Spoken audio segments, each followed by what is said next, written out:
bang. Hello, here we is. Hello. Let it get. It's happening right now. Hey, what's up, guys? Thanks for tuning in. This is the time of the week where we get to do what we do best, and that's talking shit and telling lies. So grab you a cold, sit back and enjoy the show. Turn it down, to the son. Professionally Average I Podcast. don't know. I think we're still happening. Oh no, we are back for another week. No. Hello. Wait. No. No. That might be it. I'm not sure. Okay. But we don't even know. We don't even know what's happening. But let's enjoy it. Let's enjoy it. Everybody, welcome back to another week, yet again, of the Professionally Average Boys. We are here, your Professionally Average pals. Everybody loves their pal. What's happening, guys? What up, Thank dog? you for tuning in to our post-Christmas show and pre-New Year's Eve show. Ooh, Boom. my Pow. Hit the comments off the side, big dog. Right now, let's go. Let's have a good time tonight, everybody. Because it's been a bad day for some, great day for others. But hey, let's have a great one tonight. Let's all come We gonna together have a and good make it one. happen. Cause I'm full of Yuletide Yuletides. and all the bullshit. My Yuletide- fucking pull up the comments. Oh, I load the comments. Hold it. Oh, fuck. Did we lose them again? Oh, you know the button to hit though. Fuck. They're gone. No, you know the button to hit. No, what the? God, somebody help us make this better. Somebody Help me. us. Wow, we We're suck real bad. fucking dumb. We don't know how to work. You found this button literally the other Yeah, day. it was right there the other day. It's still gotta be there. But All right, move that bullshit out. I of the way. tried. Nothing's happening. No. Move the little white bar out of the way. I'm trying. Little white That bar. is the over button. Over. See? Oh wait, maybe that's the problem. Hold on. No. Nothing's happening. I don't know. We'll just have to pull it up off the phone. And it's on the books. Yeah. So everybody, thank you again for tuning in to our post Christmas pre-New Year's Eve show. Thank you so much for tuning in yet again. Once y'all come every week, hang out with us. I'm so sorry, but it's pretty cool. Not gonna lie. We have some things to talk about here this evening. You want to kill that because the reverb is just fucking my ears all up. There it is. All right. So again, make sure right now there's 4 people you on. Let's go ahead and take a second. Oh damn it! There, we lost the video again, boy, but it's all right.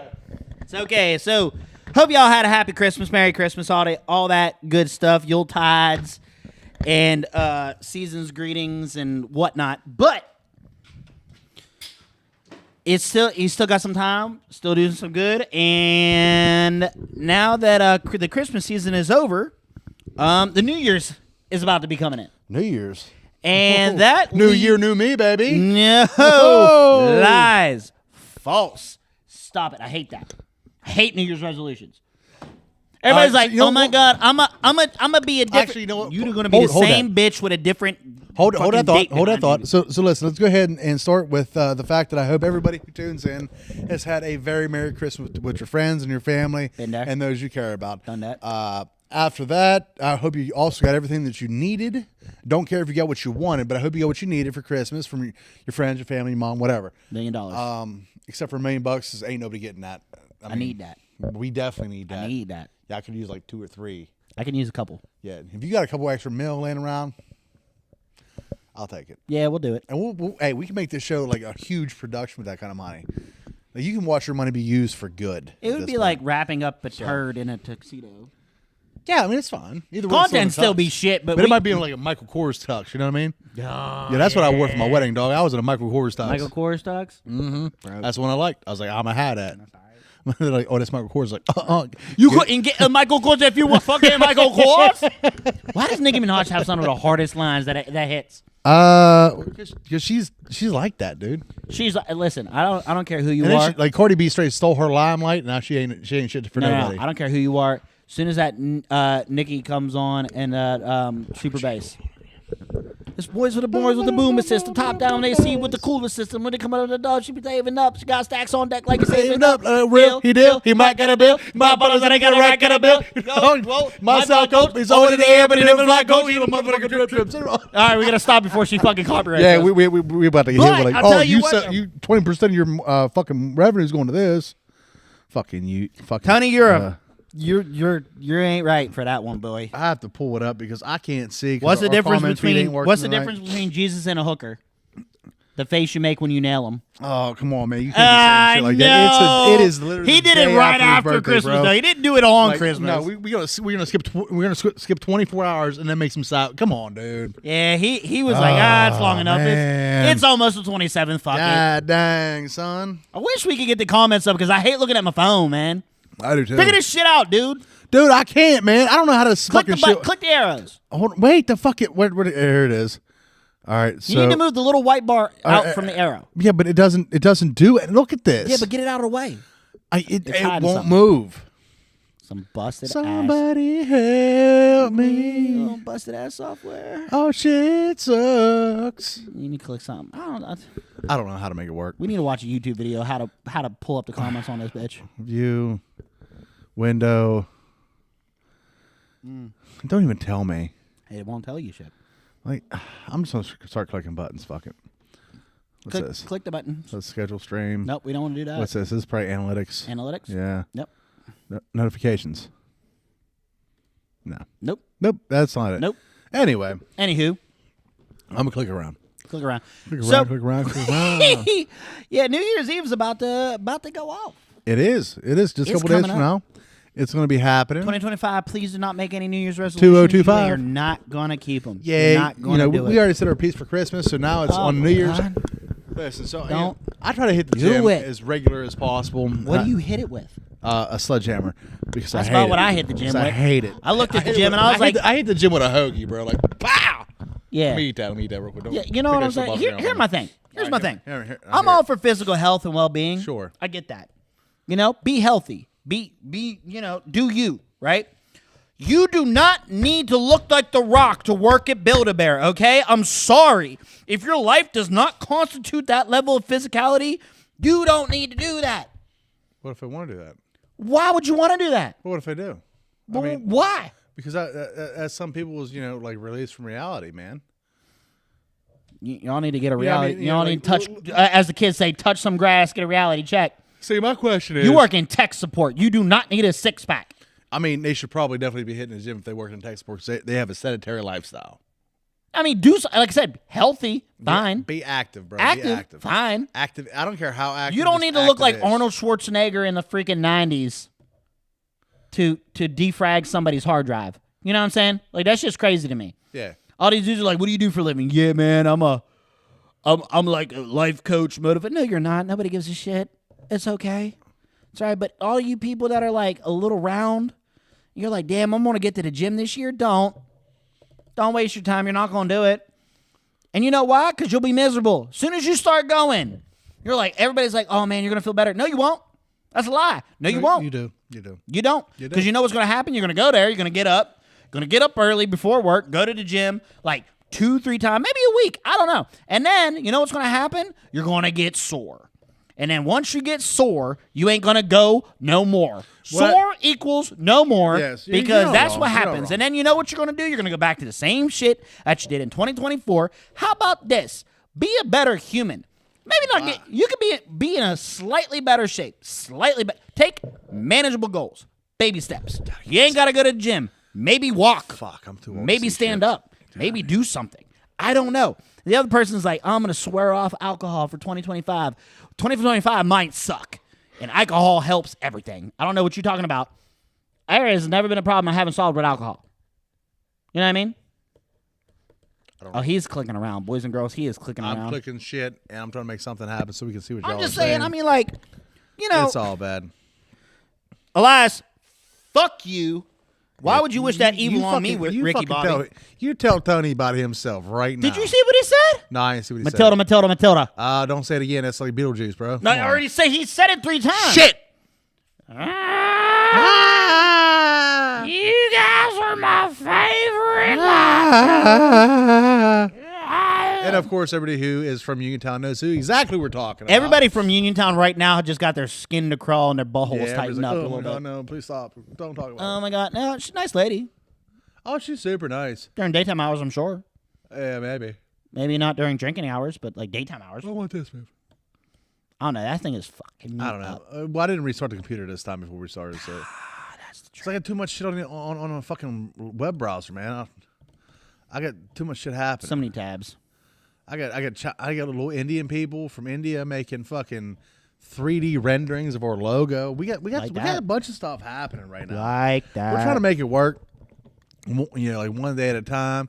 Listen, man. So this dude in India charged me $70 for this 3D rendering and opening intro bullshit. And so I was curious. So me being the guy that I am, I get on the internet.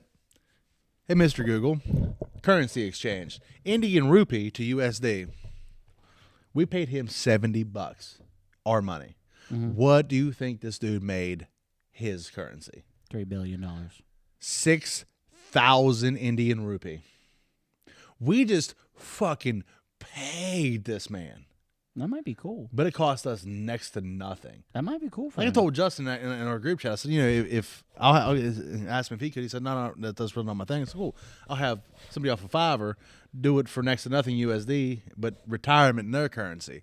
And it's just baffling to the fact that, our currency can be worth so much somewhere else. Ours isn't even the best. No, dude. That's the shit that fucks me up. That's What if you paid him in euros? Even more money? He's over here. He's out here. He's like, baby, we can get a boat. Two of them. But Oh, you better cut that shit out. Drink a beer. Oh shit. You better get I've some. I've had a long day, dude. You know what? You know what? There's no time for that here tonight. We got shit to do. So I had a long ass day, man. That's all right. Me too. So I had a Play long Call of ass Duty day. all day. Did you? It's like, Well, no, you didn't, because I talked to you on the phone for 42 minutes today. that's 100% what happened. Yeah, we whenever I get on the phone with one of my friends, we are on the phone for a long time. We're like We we're like talk. old women. It's and so they're weird. We cackling. talk on the phone. Everybody's over there is like, why don't you text? I was like, I don't know. This is just better. Easier. Yeah, like it's crazy. You can have a conversation, almost face to face, yeah. but either way, ear to ear. Oh my god. We're seeing it ear to ear. Ooh, I love it. ooh. I love it. So, Court, Hey, buddy, let me ask you a question. ask away. We have a topic for tonight's show, don't Oh we? God, do we? Oh, do we? Why don't you tell, we glazed over some stuff. We got why what do we say? What's the topic? I mean, I don't know. What do you want to talk about tonight? Me? Yeah, I'll just leave it in your hands where this show goes this evening. Oh, that was cool. I mean, typically I leave it in your hands every show, but tonight it's more especially in your hands because I've had a long day. Had a long day. And I mean a long day. It started last night, so it's a long fucking day. Long day's night. Long. I got long dick today. Okay. Yeah. 3 pumps. Way more. Oh. Yeah. You know what I want to talk about? What do you want to talk about? Relationships. Oh God, please don't talk about that. I want to talk about it. I want to do it. Fuck. Yeah. Don't leave it up to me. We gonna do it. In general or specific? That's up to you. No, dude. No. Yeah, wait. Got him. No, you probably hit the crickets on that one. I don't know what button does what anymore, man. Oh, it's okay. I wish we could hear it. Oh God. Oh, I missed the headphones. Some days I miss the headphones, so I can understand what the hell's going on. We're just gonna have to keep that shit in general because the world does not need to know about my relationships. Well, relationship, but either way, Yep. it's all bad. It's all great, but it's really bad. Even though it's fantastic. It's crazy. Yeah. Relationship's cool. You ever ride on the back of a shark with freaking laser beams on its head? Yeah. Yeah, well, I do that daily. Hey, there's back in the- But the laser beam on this shark's head spins around 360. Oh, it's 360. I'm up there like fucking tap dancing and shit, trying not to die. It's a fucking great time. It's a great time. It's it's not boring. No, there is not a dull moment. Not one thing bro. you can say. That your life is not boring. My life is far from boring. It is full of excitement, thrill, and Yeah. Deep Yeah. breaths. deep breaths. A Deep whole lot of deep ass breaths. breath. You know, But it's okay though. it's okay. You know, Okay though. I love my old lady. She's great. You know. Crazy, but she's great. I wouldn't trade her for the world. But Oh, there you go. nah. There you go. I mean, maybe for like a new Harley or something. but not for the world. All right, well, I'm just saying. I mean, a Harley is definitely worth more than the world. You know what I'm saying? Like, I mean, a new Harley. a brand new, like a Road Glide, get my old busted junk out of here. Yeah, but like, I mean, she hold on. Let me. that old busted junk prettier. Would you than trade hell, her but- for just a Road Glide or a Road Glide that has everything done? That Oh, you're everything eventually done gonna to it, do buddy. dude? You got to spin it up. You know what I'm You saying? don't buy a Harley to ride a Harley. You buy a Nobody Harley. buys a Harley. My fucking Harley ain't moved in a year. You've done so much work to this motherfucker. There is $13,000 in that fucking thing, and it doesn't Don't move. But you know what? I have more money in parts on that bike than what I fucking bought. People it for. buy Harleys to work on Harleys and Listen, say bro, that they have Harleys. honestly, I spent $11,500 out the door finance. That's bank getting their money back and everything on that bike. I put 13 in it. Yeah. You know how much you're going to get for it? 9. No, I'm gonna total it. I'm gonna total it with me on it. It won't even matter. So the bank will be like, "Well, we ain't gonna pay out nobody. It's, cool. It's all right." Hey. Yeah, bro. I'm telling you, maybe like a new build Harley. You know what I'm saying? Yeah, I mean, hey, like that's one thing I'm very fortunate for in my life is I've been able to pay off everything except for that fucking piece of shit radio I got. When I say radio, I mean it's a Razor that doesn't move. other It's a than just play mobile radio. That's what it does.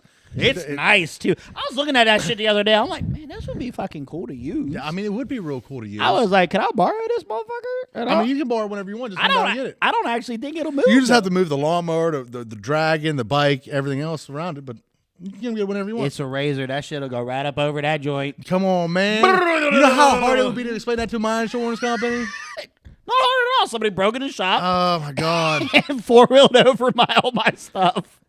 That's why I'm taking the keys out of everything. So what you're saying is, thank you, Carp, for getting me new shit. Yeah, no, I'm just taking a payday. This motherfucker got a Road Glide, a fucking what's it called? Zero turn. That's my yard machine, dog. Leave that thing alone. Road Glide, zero turn, and a fucking new Dragon. Dude, we got a dragon back here that don't even work. Yeah. Yeah, I mean, it works, but it's smoke us out of here. Oh yeah, but Yeah, man. but you know what? I mean, one of these days I'll be able to talk to my girlfriend and get in that side by side, and I'll have to Nope. call Travis. Nope. And then we'll go for a ride. nope, ain't gonna happen. Why? Cause you won't get in there. Who, me? Or Yeah, her? you have to put the seat back in. This motherfucker doesn't even have the seat All right, so in the this seat, joint. the seat's sitting on the ground because I got the battery on tender, man. The battery's been on tender for like 2 years. Because I don't want it to die. Yeah, because then we won't have no music at the shop. Exactly. Never I mean, mind everything else. He's got the dopest sound system in his buggy. I do. Right? My shit is dope as hell, but it Sounds don't move great at all. I don't. The tires are the wear on the bottom of the tires. Is just he's got got like a flat spot. big 100%. time. Thoop, thoop, Yeah. thoop, thoop. I mean, I got like 168 horsepower in that thing. I'm just ready to rip it at any drop of the second. But it just sits. There's my radio. You know, It's good ass radio. it would be real dope if Travis would reach out to me. Somebody tag Travis Macer. There's a bunch of y'all tag Travis Macer and say, let's go riding this weekend, and I would pull it out. Only this weekend though. Isn't it New Year's Eve? No, it's not. Next weekend. That's next Thursday. But this weekend you'd pull it out. Actually, it's next Wednesday because next Thursday is our next show, which is consequently post New Year's Eve show. Oh, that's gonna be Yeah, great. it was good. We're gonna be So- fucking trashed. Yeah, let's do it. It's gonna be garbage. Can we go on like a bender? Yeah. All right, cool. Yeah, I'm probably gonna go there. It's the end of the year. Listen. So anybody who's watching tonight, can you please go ahead and get me and Carp some sort of counseling set up because we're gonna go on a bender. Yeah. or don't. Or I don't don't. need Either counseling. way, we'll figure it I'm out. fine. Counseling, maybe rehab. I don't know. Nope, don't need that either. We don't do that? No, okay. That's for somebody who wants to quit. I don't plan on Mama ain't quitting. raised no bitch. Nah, I ain't never planning on did. quitting. Not day one of my life. Somebody tagged. I see nobody's tagging Travis Macer in this thing. Yeah, because nobody likes Travis Mason I mean, right now. tag him. So I miss that guy. Haven't seen him in forever. Yeah, I mean, he used to be right here. Fell off the face of the fucking earth, guy. Gone. Haven't seen him. Nope. Don't even know if he's alive. Saw him last night, but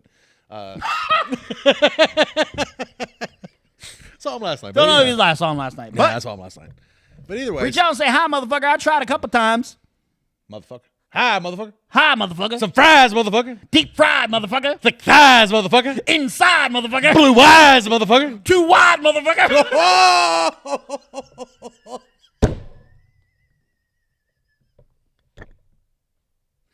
Oh God! Some five guys, motherfucker. Who would have thought that guy who is that actor on there? He never knew that was going to be his claim to fame. Not his fucking role in the show. Not what he did anywhere else. He is famous for that line. For that right there, and that is solid, and there was so much fun. All right, back on the subject of relationships. Which was subject to taking a buggy out this weekend? Or Not relationships. Okay. Relationship, yeah. Oh, so somebody else tag Travis. I'm going to tag Travis real quick. Just Go ahead and tag Travis. because he has 15 minutes from this. He has until 8:30 at Travis Macer. If you respond in 20, I'll give him 20 minutes from 7. Go shut it off. The Dragon about to kick back on. 8:01. I will, in fact, pull the buggy out this weekend for a ride. If not, pound salt. Okay. All right, cool. So we have tagged Travis in that, and yeah, we're moving on forward. We're moving forward. I don't know if I actually tagged him or not because it's not showing that I tagged him. Oh, man, my shit's all fucked up. Hold on. Let me tell you something bothers me about relationships. I hate fake ones. I hate them. Fake ones. Elaborate, please. So here's a red flag for me. All right. The motherfuckers that are... Can I get, real quick, just so we can clarify, I love red flags. I love them. Yeah, you're dating one. Oh, come on, dude. Come on, man. That's my girl. Leave her be. I'm kidding. I'm sorry. Leave her be. Don't hurt my car. She'll stab you. So, I mean, She I will don't stab even me. know why I shouldn't even have to say anything because she'll just come in here and stab you. She might. Door's locked. It's fine. Anyway, I lock the door. I'm scared. door locked. No, but you know what? Here's a thing that I always laugh about. What? You know how my relationship's going right now? Tell me Get on about my Facebook and tell me how my relationship is right it. now. I have no idea. You know why you can't do that? Are we even friends on Facebook? Yeah, we are. Okay. You know why you can't tell me how my relationship? Because I don't post shit about my relationship. Do you post in general? No. But especially, I'll post about stupid shit. I won't post about the things I got for Amber, the things I've done for Amber, the places we went, people we seen. We won't post about it because that's our time. That's our memories. Word. I love watching these people have a Facebook perfect relationship or a fucking Instagram perfect relationship. Well, first off, everybody's perfect on the interwebs, and I think that's one thing that has the rest of the world at some type of disingenuous outlook because you see what you see on the internet is something vertically different Dude, than what's in reality. Well, the thing that, like, I give them the benefit of the doubt. I'm not a dick. Because I'm like, you know what? Maybe they're just happy. Maybe they're just spending a lot. And then you go talk to them, and I'm just like, oh, my God, how was your vacation with your husband? And she was like, yeah, we're getting divorced. I'm like, what? Huh? Y'all just went to Dubai. Yeah, no, I sucked somebody's dick in Dubai. We didn't post that. That's cool. Like, what?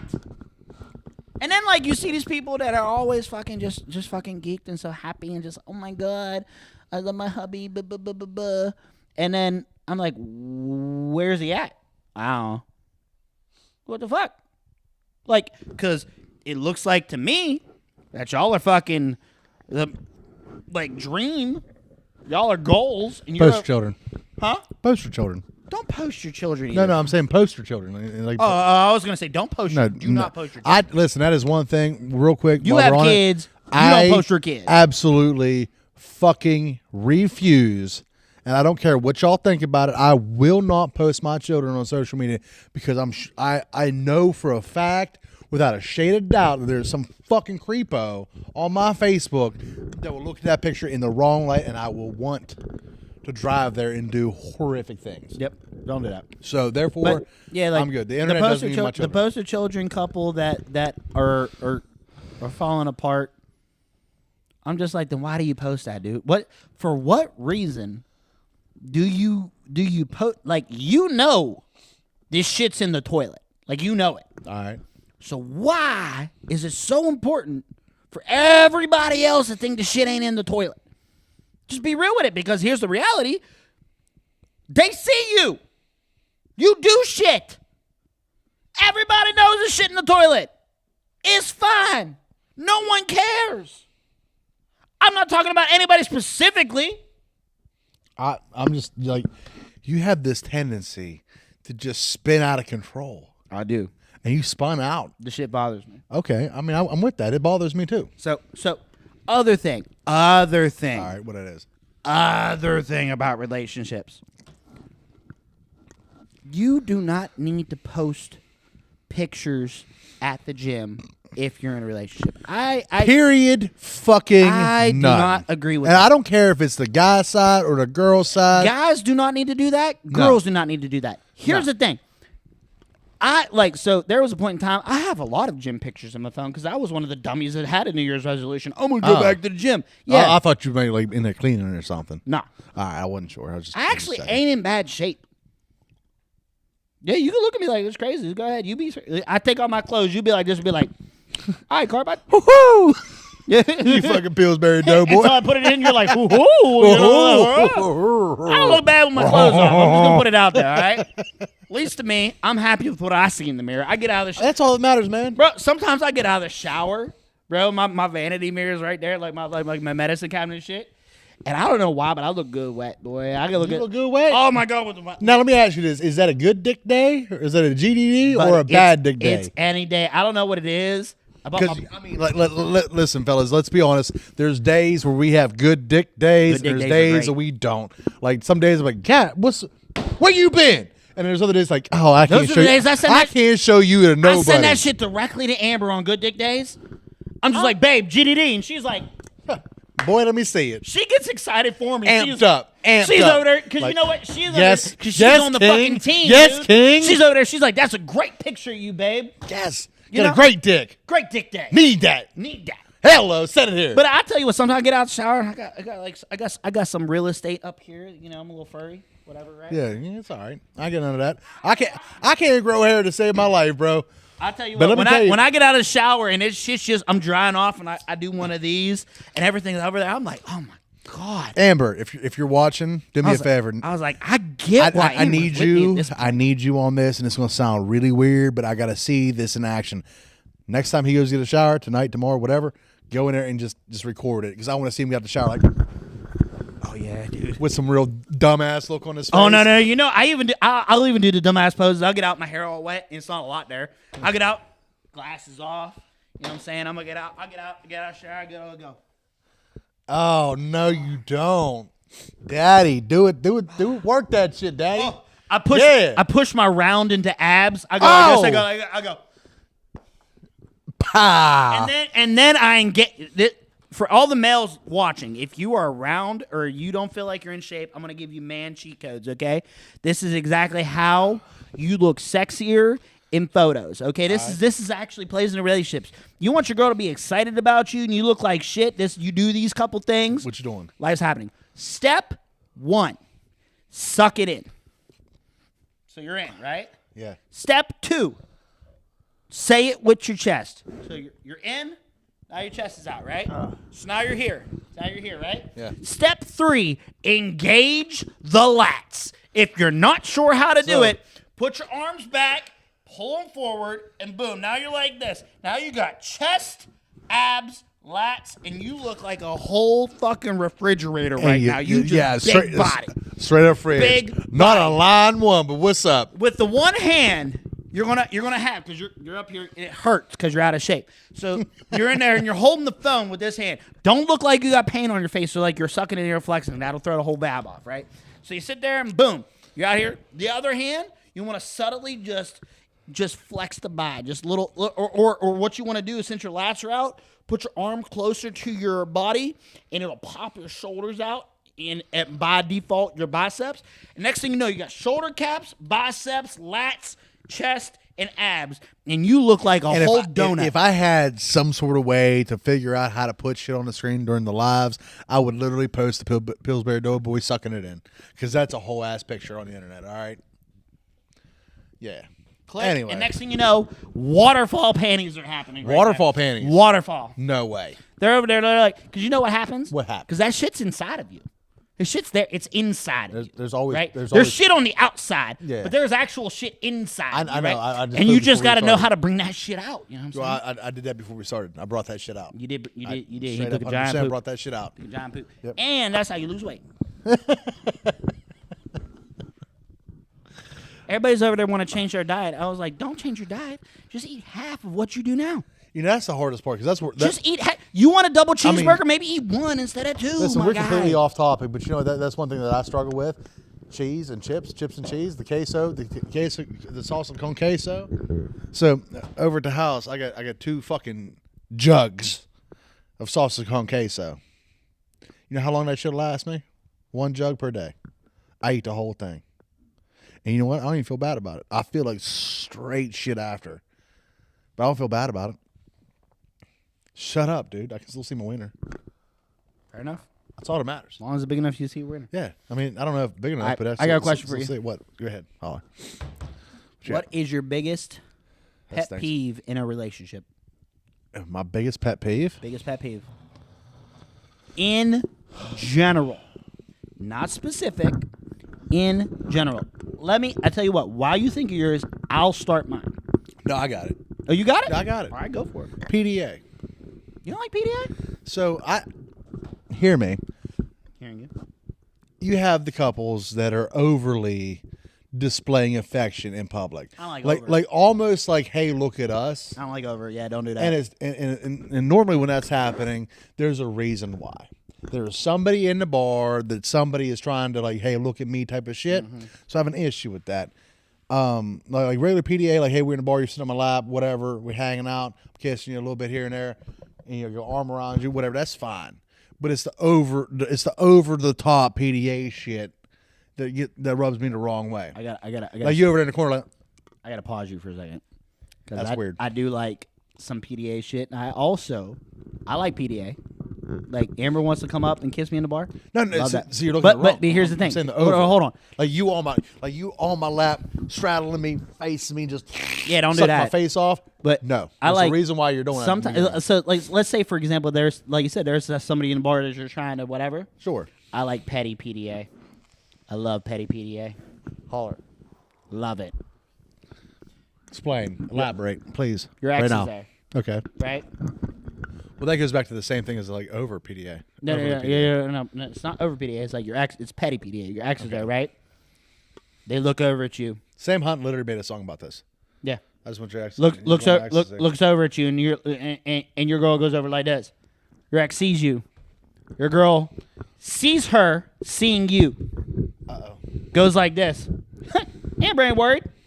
Amber don't even trip. Amber will come up and she'll go.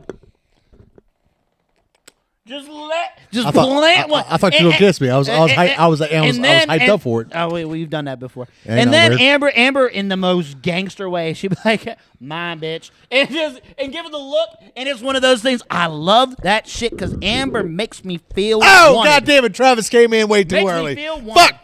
Fuck. Makes me feel wanted, bro. She comes over there and she's over there. She was like, "Listen, I might think I'm a piece of shit. I might have You are a piece of shit. She does not ever make me feel like I ain't a fucking catch. And if she sees somebody looking at her catch, she will fucking defend her catch. I don't understand why. I'm not that great, but she thinks I am, and she is protecting her fucking land, dude. So let me ask you a question. Love protecting This PDA. is just sheer curiosity, because I do the same shit. If her old man's there, well, here's the thing. and I'll go over like this. I'm like, I'll say hi to motherfucker. I'll be like, oh, what's up? Did you fuck this up? Well, Dummy. Here's my thing. So, this is sheer curiosity because I really do enjoy to see the inner workings of other relationships. Right. You know, because everybody has their own, no matter how, and they're all fucked up because you're trying to have 2 people coexist in the same spot, and it's fucking difficult. Not as much as you think. I don't know, but it's difficult, especially when you're dating somebody who is like dating yourself. It's hugely difficult, and there's not a dull moment. I can attest to that. No, that's but fact. Okay, that's fact. you know, so whenever you're saying like make you feel like a whole catch, is that outside and inside? Like out in public and out, inside of the house? Oh yeah. That's dope. Yeah, listen. One thing I promised myself, and I think is a killer, is that people will get into relationships and forget how they got in relationships, right? Okay. People will start dating, and then there's the chase, right? There's the courting process. Well, I will right? say that that is one thing. Like the whole courtship of a relationship goes above and beyond, of course, on both sides, A game is out. all the way. And then once you're courted, then the game slows down because we've both won. Here's my problem with that. All right, Here's my gripe with that. One thing I will not let happen go ahead. is my A game stop. Because you got with me for a reason. My reason was you got with me because I did XYZ, right? So it's like I bought the house because it has a nice bathroom, right? Yeah. But now, if I only get to use the bathroom once a year, I ain't gonna move out of the house, but I'm upset that I'm gonna use the bathroom, right? You bought a product because of XYZ, right? Sure, yeah. So my job is to make sure that you remember why you bought this product. It's like, you know what? If I don't want to let myself slip. I am the same when we date as I am now. I hit on Amber at home. I will sit here, catch her doing some shit. I will say some raunchy, dirty shit to her. Listen, man. In the house. She lives with me. We have animals. Bro, she ain't going nowhere, but I'm trying to still bring her back to the bedroom. Hold up. My favorite thing. I don't know if Nicole's even still watching, but my favorite shit in the world, doing dishes. You like doing dishes? No, I don't do dishes. Okay, so where I come from, the women do dishes. I mean, I'm not trying to be sexist by any stretch of imagination. That's just the way that the family has always been. Both sides, moms, dads, whatever. That's how you're raised. And that is no discredit to any women who don't, or what, you know what I'm saying.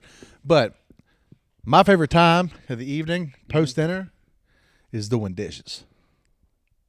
Anytime doing dishes, I hear that water running, the faucet's open. You get hard? Here I come. Yep. I just come popping in, bopping, come up behind you, start rubbing, start biting, start kissing. Because you know what my favorite thing is? You're trying to do something. So what you're saying is your house got a bunch of dirty ass dishes. No, hold on.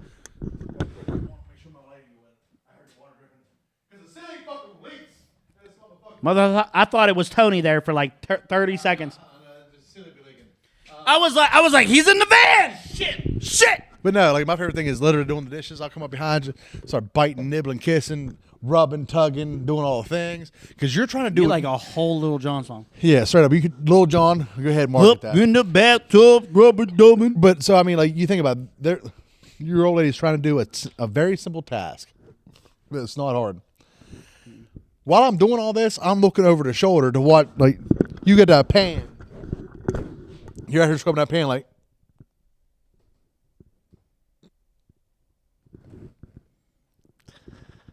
I'm taking paper. Like your brain's not working. I'm taking paper plates to your house. Your brain's taking not paper working. plates out. What the what? I don't trust these dishes now. I'm taking They're clean. Are they? Yes. I don't feel like she's ever got through a 100%. dishwashing session. Okay, so it's definitely difficult. There's definitely time that elapses. Like it would take you 5 minutes to wash these dishes, but with me, it takes you 55 minutes to wash these I'm dishes. just saying, I don't. And then you know what my favorite part about all that is? You shut the water off, I stop. Like, psst, I'm done. Soft. And like I just stop. I move on to the next thing. Like I start doing something else, like some normal shit, and then give it like 30 seconds. That water turn right back on. And I found this dish that I ain't do yet. Pulling them out the cabinet, like, oh, I think this one dirty. Hey, baby, I think this one dirty. I ain't doing good enough. Like, I'll tell you this though. that's my favorite shit in the world. My favorite. Listen, I like it. Like Amber don't need to take care of me. She does take care of me. She don't need to take care of me. I appreciate when she takes care of me. So when she does something stupid like that, I make sure she knows, hey, you did dishes. Way to go, bitch. And then, like, know there's what? some times right there where she goes over and she does some shit, right? She had a long day, right? Long ass day. Yeah. We have a mountain of dishes. All right. I'm talking. I will dirty dishes. is Hold on, 'cause wrecked we on that right shit. now. I am dirtying all the dishes in the house, just so it takes you longer to do the dishes, so I can keep fucking with you the whole time. You know what I did? I mean, a lot of times it turns into to get I fun. hate but, doing dishes. I will What? tell you. I have dated a girl Okay. who had a dirty sink. So if she has a dirty sink, she has a dirty something else. She had the dirtiest sink. Yeah. They soaked the dishes forever. So which tub are we talking about that's dirty? Huh? Well, I mean, they're both. No. Consequently, shaped like this tubs. is gross, bro. All right. It's gross shit. And I was trying to be nice. And I hate doing dishes. They were like this. They were like, you trying to do dishes? I was like, no. I took all of the dishes they owned. Yeah. I threw them away.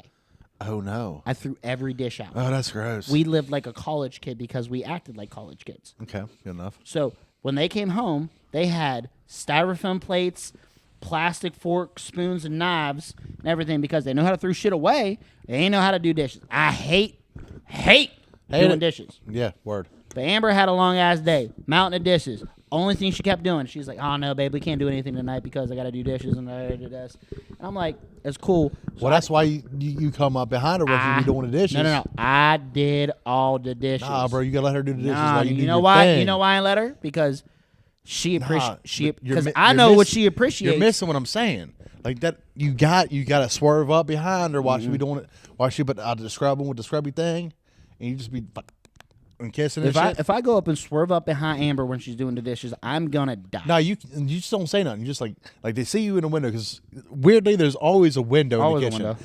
and they can see your reflection. You just like pop up and just start rubbing, She'd start kill rubbing me. and touch. She would literally. Amber, are you watching? She would literally Amber, if you're watching right now, punch me in the Let face. this motherfucker come up behind you She would turn around and just give you some fucking turn love. around with a towel on her shoulder, hit me with the towel. Don't you got something better to do? Go play Call of Duty with your friends. Leave me the hell alone. I'm trying to Listen, do man, this. all you gotta do, listen, don't even say, don't just walk her behind her.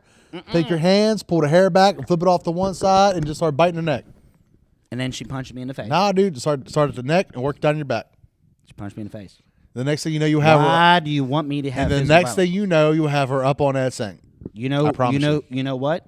I did the dishes. She had me up on that sink, and I was cool with it.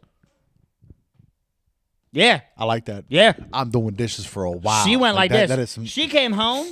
I didn't even tell her. That's the best part. That's the little things that she was like. She Yeah. was like, "Oh, you," and it was a lot of dishes. She was dreading it.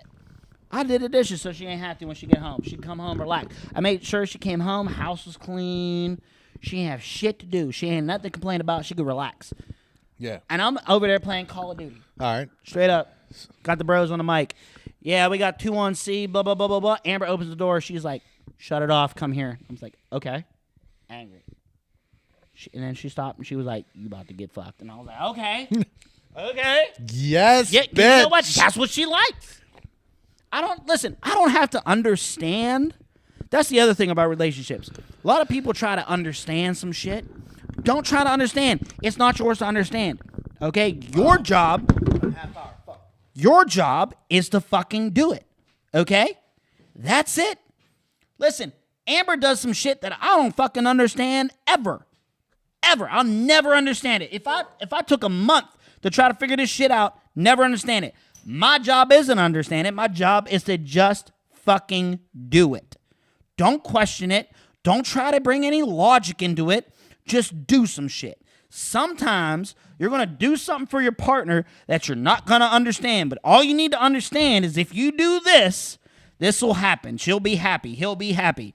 If you just shut the fuck up, he'll be happy. You not out of nowhere, like, not for that. But that's the thing. Stop trying to understand everything. You don't need to understand. Now, granted, I am not an expert on relationships by any stretch of the imagination. I am not a counselor. I don't have a license in this shit. I'm just trying to say some observations that I feel like should be common knowledge, okay? You don't have to understand everything. Your job is to just do it. Don't ask why. All right. Don't make sense of why. If 'Cause you can't. It's like if you do this, this will happen. Doesn't matter what magic happens in between it. It just happens, right? So Sure. just don't. So that's what I'm saying. Like, that's sometimes Amber will tell me to do something. I don't question it. I don't say anything. Do it. Even if I would want to, like, if I was in that position, I would want it a different way. So I try to do it the way I would want it done. That's wrong. That's not the way she want it done. What she wants me to do is something I don't fucking understand Sure. because that's what she wants. Sure. So I just fucking send it. All right. I am okay with being confused. I do not need to know. All I need to know Well, and is that it works. So I will say, so that's probably one. Grab me a bear. So that's probably one of the hardest parts about a relationship in general, is you have two people trying to coexist in the same space. Yep. That again, two people. So that means there's two opposing views on almost every aspect of.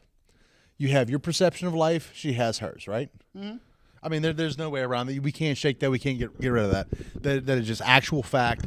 And so all you can do is try to find the best way to coexist together. Sometimes it's good, sometimes it's bad, sometimes it's fucking really bad, sometimes it's really good. Like you get the spectrum of all. Like it's Roy G. Biv out this motherfucker. The entire rainbow of happiness to pissed off. Like, and it's the whole thing. It's back and forth Kinda constantly. And it's kind of how it should be. Honestly, I mean, like, if you're not if you're one of those people, and that's the other thing, I don't like when couples are happy all the motherfucking time. Well, you can't be because it's fucking You're fake. supposed to get pissed off. Mad, dude. I know I piss Amber off. Guess what she does? Piss you off? Lets me know that I pissed her the fuck off. Oh yeah, and then pisses you off. She pisses me off. Guess what? I tell her, "Fuck you. You're not. You know what I mean?" I don't ever say "fuck you" to her, but I'm like, I do. I said it. I can't do that because. but you know me. I will win an argument by whatever means necessary. Yeah, you will. Don't even care. Is it right? No. Do you have my mother in a headlock? All right, bitch. You gonna say sorry? Sorry? You got mom. Sorry. You got mom right there. And you know what the best part is? She about to be like, You're like, I'm so sorry for this. No, I mean, so like being in a relationship is difficult for all of us. I mean, I don't give a fuck who it is, girls, guys, whatever. they're fucking hard, dude. It's fucking difficult, bro. Yeah, but here's the thing. A lot of people get difficult confused with impossible. Yes. You know what the problem is? Here's my thing. You are allowed to disagree on things. You're allowed to have your opinion on things. You're allowed to not like certain things, Sure. right? The thing is the ability to work on said relationship. If your relationship has no ability where you can work on it, then it's not a relationship. Then leave. Then go away. Well, this is not something you want to put time and effort and energy into. If you can't build it, then don't put energy and effort into it. All right, so we'll just touch base real quick.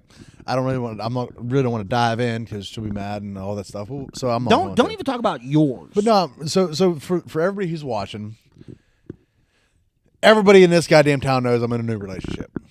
Everybody, that is not a thing that nobody doesn't know. okay. Right? I mean, it's just out there. It is. You know, and so we run into our own difficulties, right? Yeah. You know, I was with somebody for a very, very long time. Yes, you were. So there was a standard for me, and she was with somebody for a long time as well. She was. So there's standard with her. Yep. Now, you know, just not to put our business out there, but we have disagreements, if you will, on a lot of things, which I think is part of the you don't really know me, I don't really know you yet, because we've only spent a short, I mean, granted, has it been a long time? Yes. Has it been a short time? Also, yes. It's really fucking weird. No, it's in that you're in like the long. You're within the first year. First year. So I always had. First year is you're still bump working the kids. I've always had this outlook because it came from me from another guy about employees. So I've been an operations manager in larger titles for a very, very long time. I've had a lot of people Flex work on for them. me. Flex on them. My thing, you know, Dave told me, he's like, listen, you have 3 different types of people, or 4 different types. So you have your 1 week guys come in, they'll get complacent, say fuck this, quit. If your 2 week guys come in, get complacent, say fuck this, quit. Your 3 weeks, your 1 month, and then your 45 days. I don't know if I'm up to 5 people. I don't know. But either way, but after 45 days in a relationship, you are now in any relationship, whether it be at work, at home, whatever it is, you now become comfortable. 45 days is a long time. It's a month and a half. You become comfortable in your situation, and then you start letting the other cats out the bag. That's when you really start knowing people and really start seeing things. And at that point, you have to really decide whether this is something you want or you don't. And typically 9 times out of 10, because if you're in a relationship, there was a lot of things that went into the chase, right? Kurt, how about the chase? The chase was a lot, right? The chase of a relationship. The courting. Yeah, he don't even know what I'm saying. He ain't even listening. But so there's a lot that goes into the very beginning, and you know, now we're at the point where you're trying to learn one another and try to figure things out, and it becomes excessively difficult because there's so many differences, and like in the beginning you see all these similarities, and of course you're going to, but they're still there, no matter where you're at. There's the similarities are still there. Fixing myself on camera. What's up? Yeah, do your thing. You know, and now you're just trying to, again, back to going to trying to figure out how to coexist with one another, and it's difficult. Now, of course, my situation is definitely different than most people's, and it's weird, it's backwards, and it's crazy, but I wouldn't change it for nothing. There's days that I'd like to jump off a bridge, but it's fine. I mean, then again, there's not a relationship one on this planet that I'm sure the guy or the girl ain't like, you know what, fuck him, I'm gonna jump off the bridge. Fuck her, I'm gonna jump off the bridge. Whatever. yeah. I mean, everybody has, and that's the thing. The realization that everybody has days.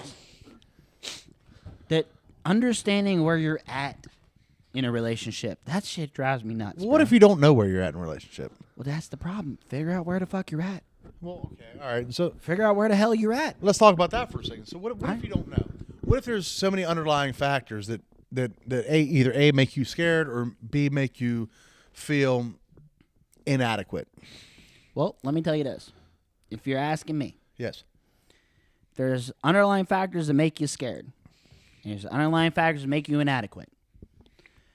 But you want to be in this relationship. All right. All right? And she wants to be in a relationship. Sure. My thing would be, if she don't know, then that's on me. Sure. I would say, hey, this shit fucks me up. This talk to her. This shit is I would talk to her. I don't like this. This makes me feel inadequate, whatever. And I would listen. You're going to be a whole bitch. You're going to be the most vulnerable person you ever have, because you know why? In this, ideally, you can be. You can be. This person's supposed to make you feel safe. This is supposed to be your home, your safety, you know what I mean? But sometimes they don't. And you know what? One of those things is like, a lot of people are so afraid to open up and let their guard down and just fucking be hurt. Everybody's so afraid of being hurt. I don't fucking understand that, dude. I've been hurt a million fucking times. I've been. You know, I can't understand it because no, I don't. It does fucking suck though. No, yeah. But guess what? I've been cheated on every serious relationship I've ever had outside of the one currently. I have been cheated on by somebody that I let my guard down with.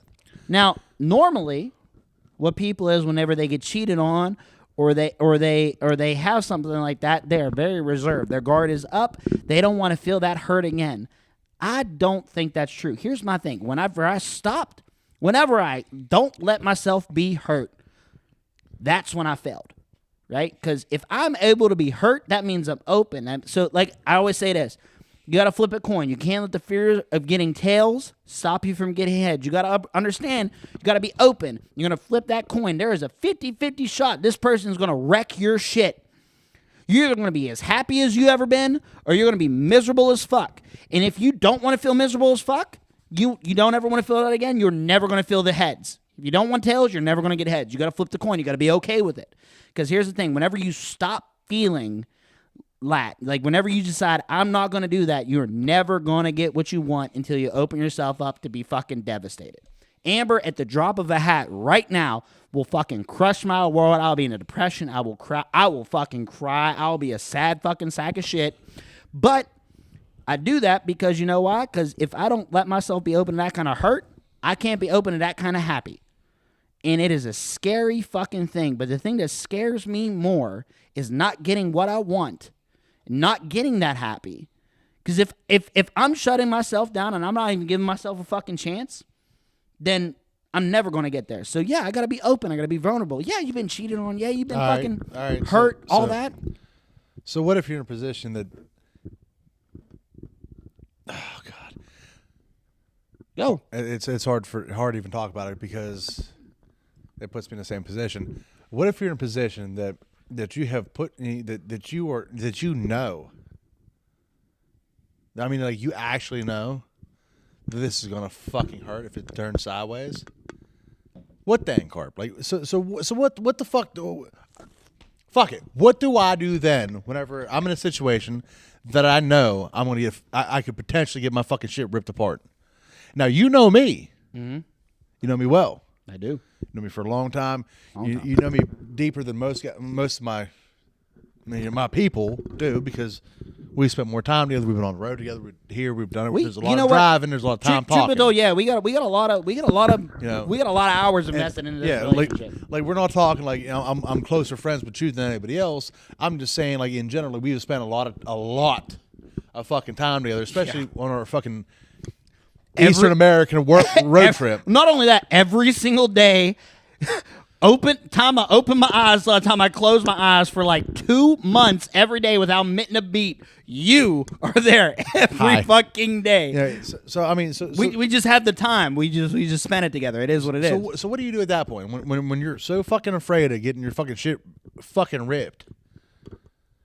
How does a guy who is all right? So fuck it. I'm extremely prideful. Extremely prideful. Yes, you are.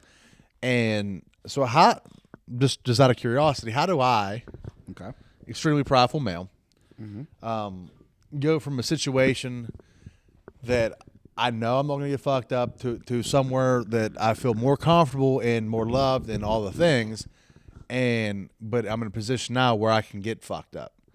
What do I do there? And this is just. We're not talking about any situation in specific.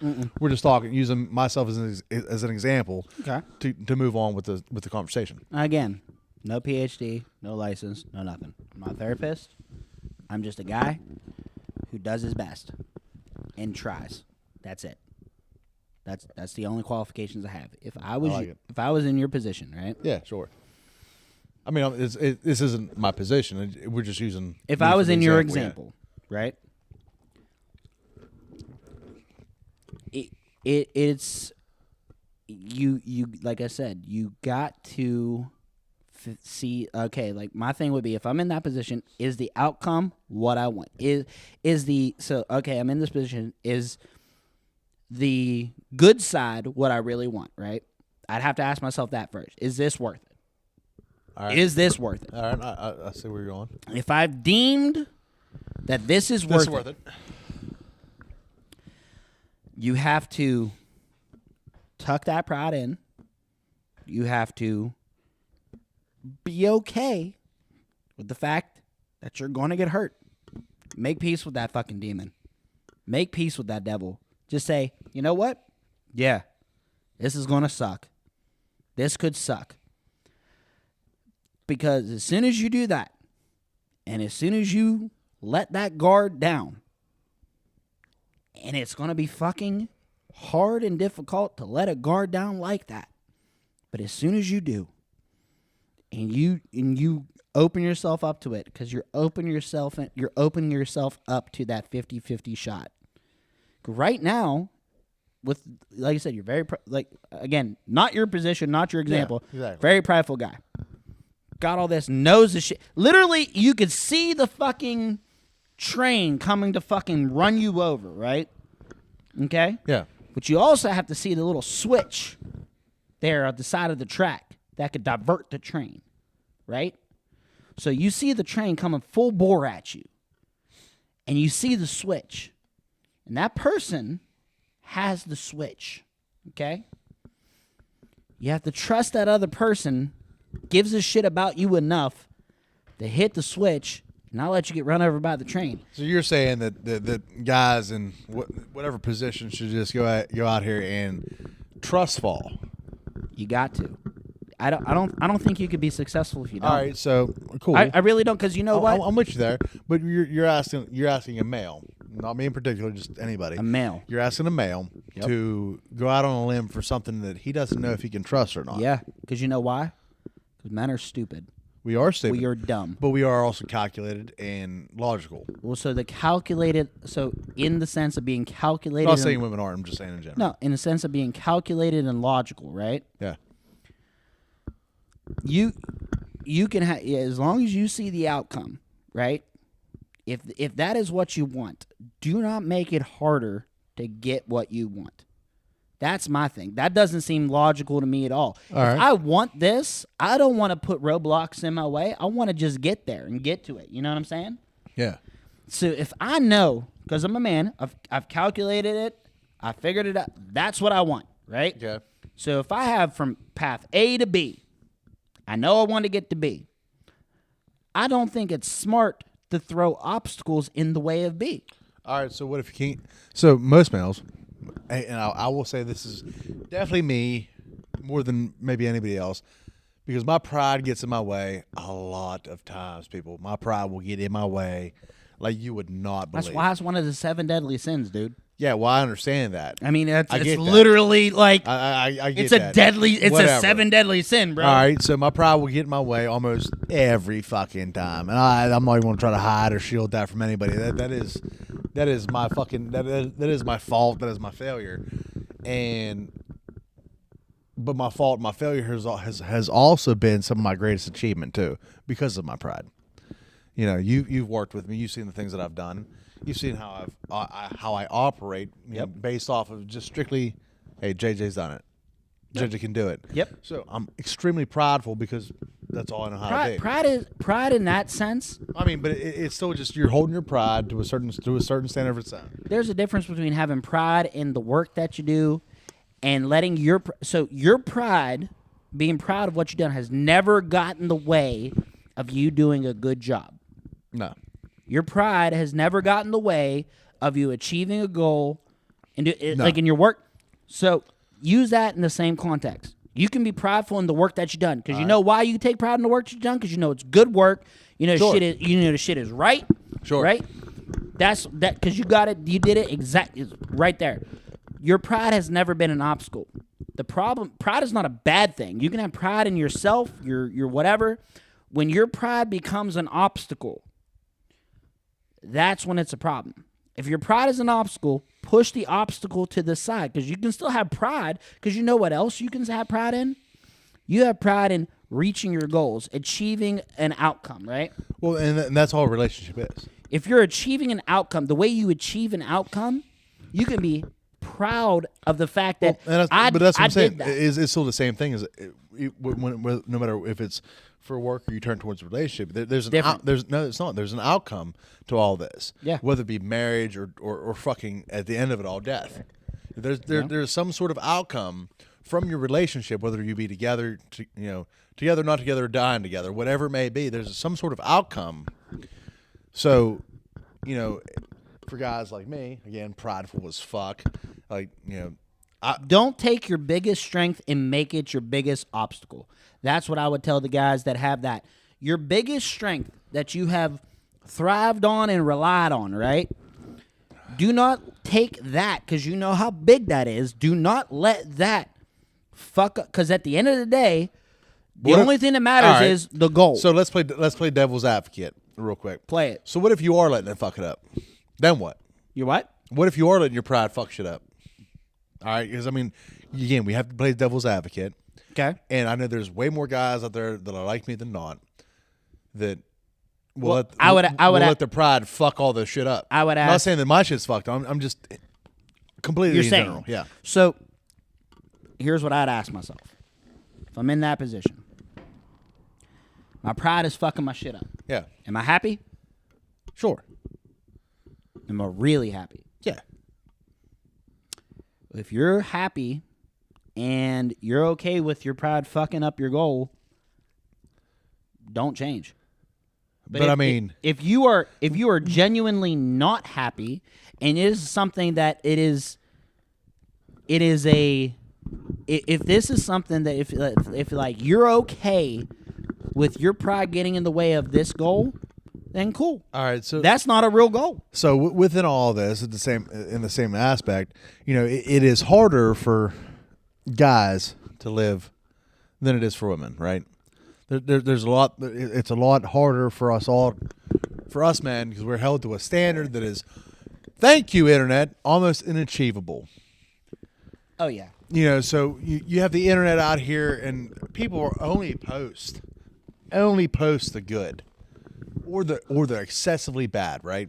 Yeah. Like there's no median of, oh hey, we fought a little bit today and we're good right now. Probably fight later, but I still love him. It's, oh, he bought me a fucking dairy ring, or he bought me a new Lambo, or he bought me a Rolls Royce. He did something great. Well, that goes back to my earlier comment. There's some shit there that's so we're now we're circling into the unrealistic expectation side of a relationship based off of the internet and what the internet is perceived. These people perceive relationships to be. Like, don't get me wrong. The reason why people post all the good shit is because, for example, here's a perfect example of this. Right? You ever seen the news? I don't watch the news if I can. Yeah, but you know what the news is, right? It's all bad. Do you know why it's all bad? Because bad sells. No, because if it was all good, it wouldn't be news. Exactly, because bad sells. If shit was going the way it was supposed to be going, then it wouldn't be news, right? Sure. Well, you know what news stands for? News, entertainment, weather, and sports. Yeah. Yeah. The thing is, if you like, that's the thing. Like a lot of people, new entertainment, weather, and sports. Sorry. If the shit is that's why the news is. That's why you see bad shit in the news. Because if everything was going according to plan, nothing would be news. No, and that's why they just make shit up. And that's why you see, so many people died here. Nobody paid their garbage bill last month. Because guess what? Nope, that wasn't supposed to happen. If this shit was supposed to happen, nobody gives a shit, right? Word. So like, it just is what it is. But like the people posting about, and that's another thing. I don't hold my relationship to another standard of somebody else, right? I don't either. I don't think that's real. I don't think that's realistic. No, we're gonna stop right there because you said standard by somebody else. Now, if a guy's in a relationship, and just for sheer curiosity,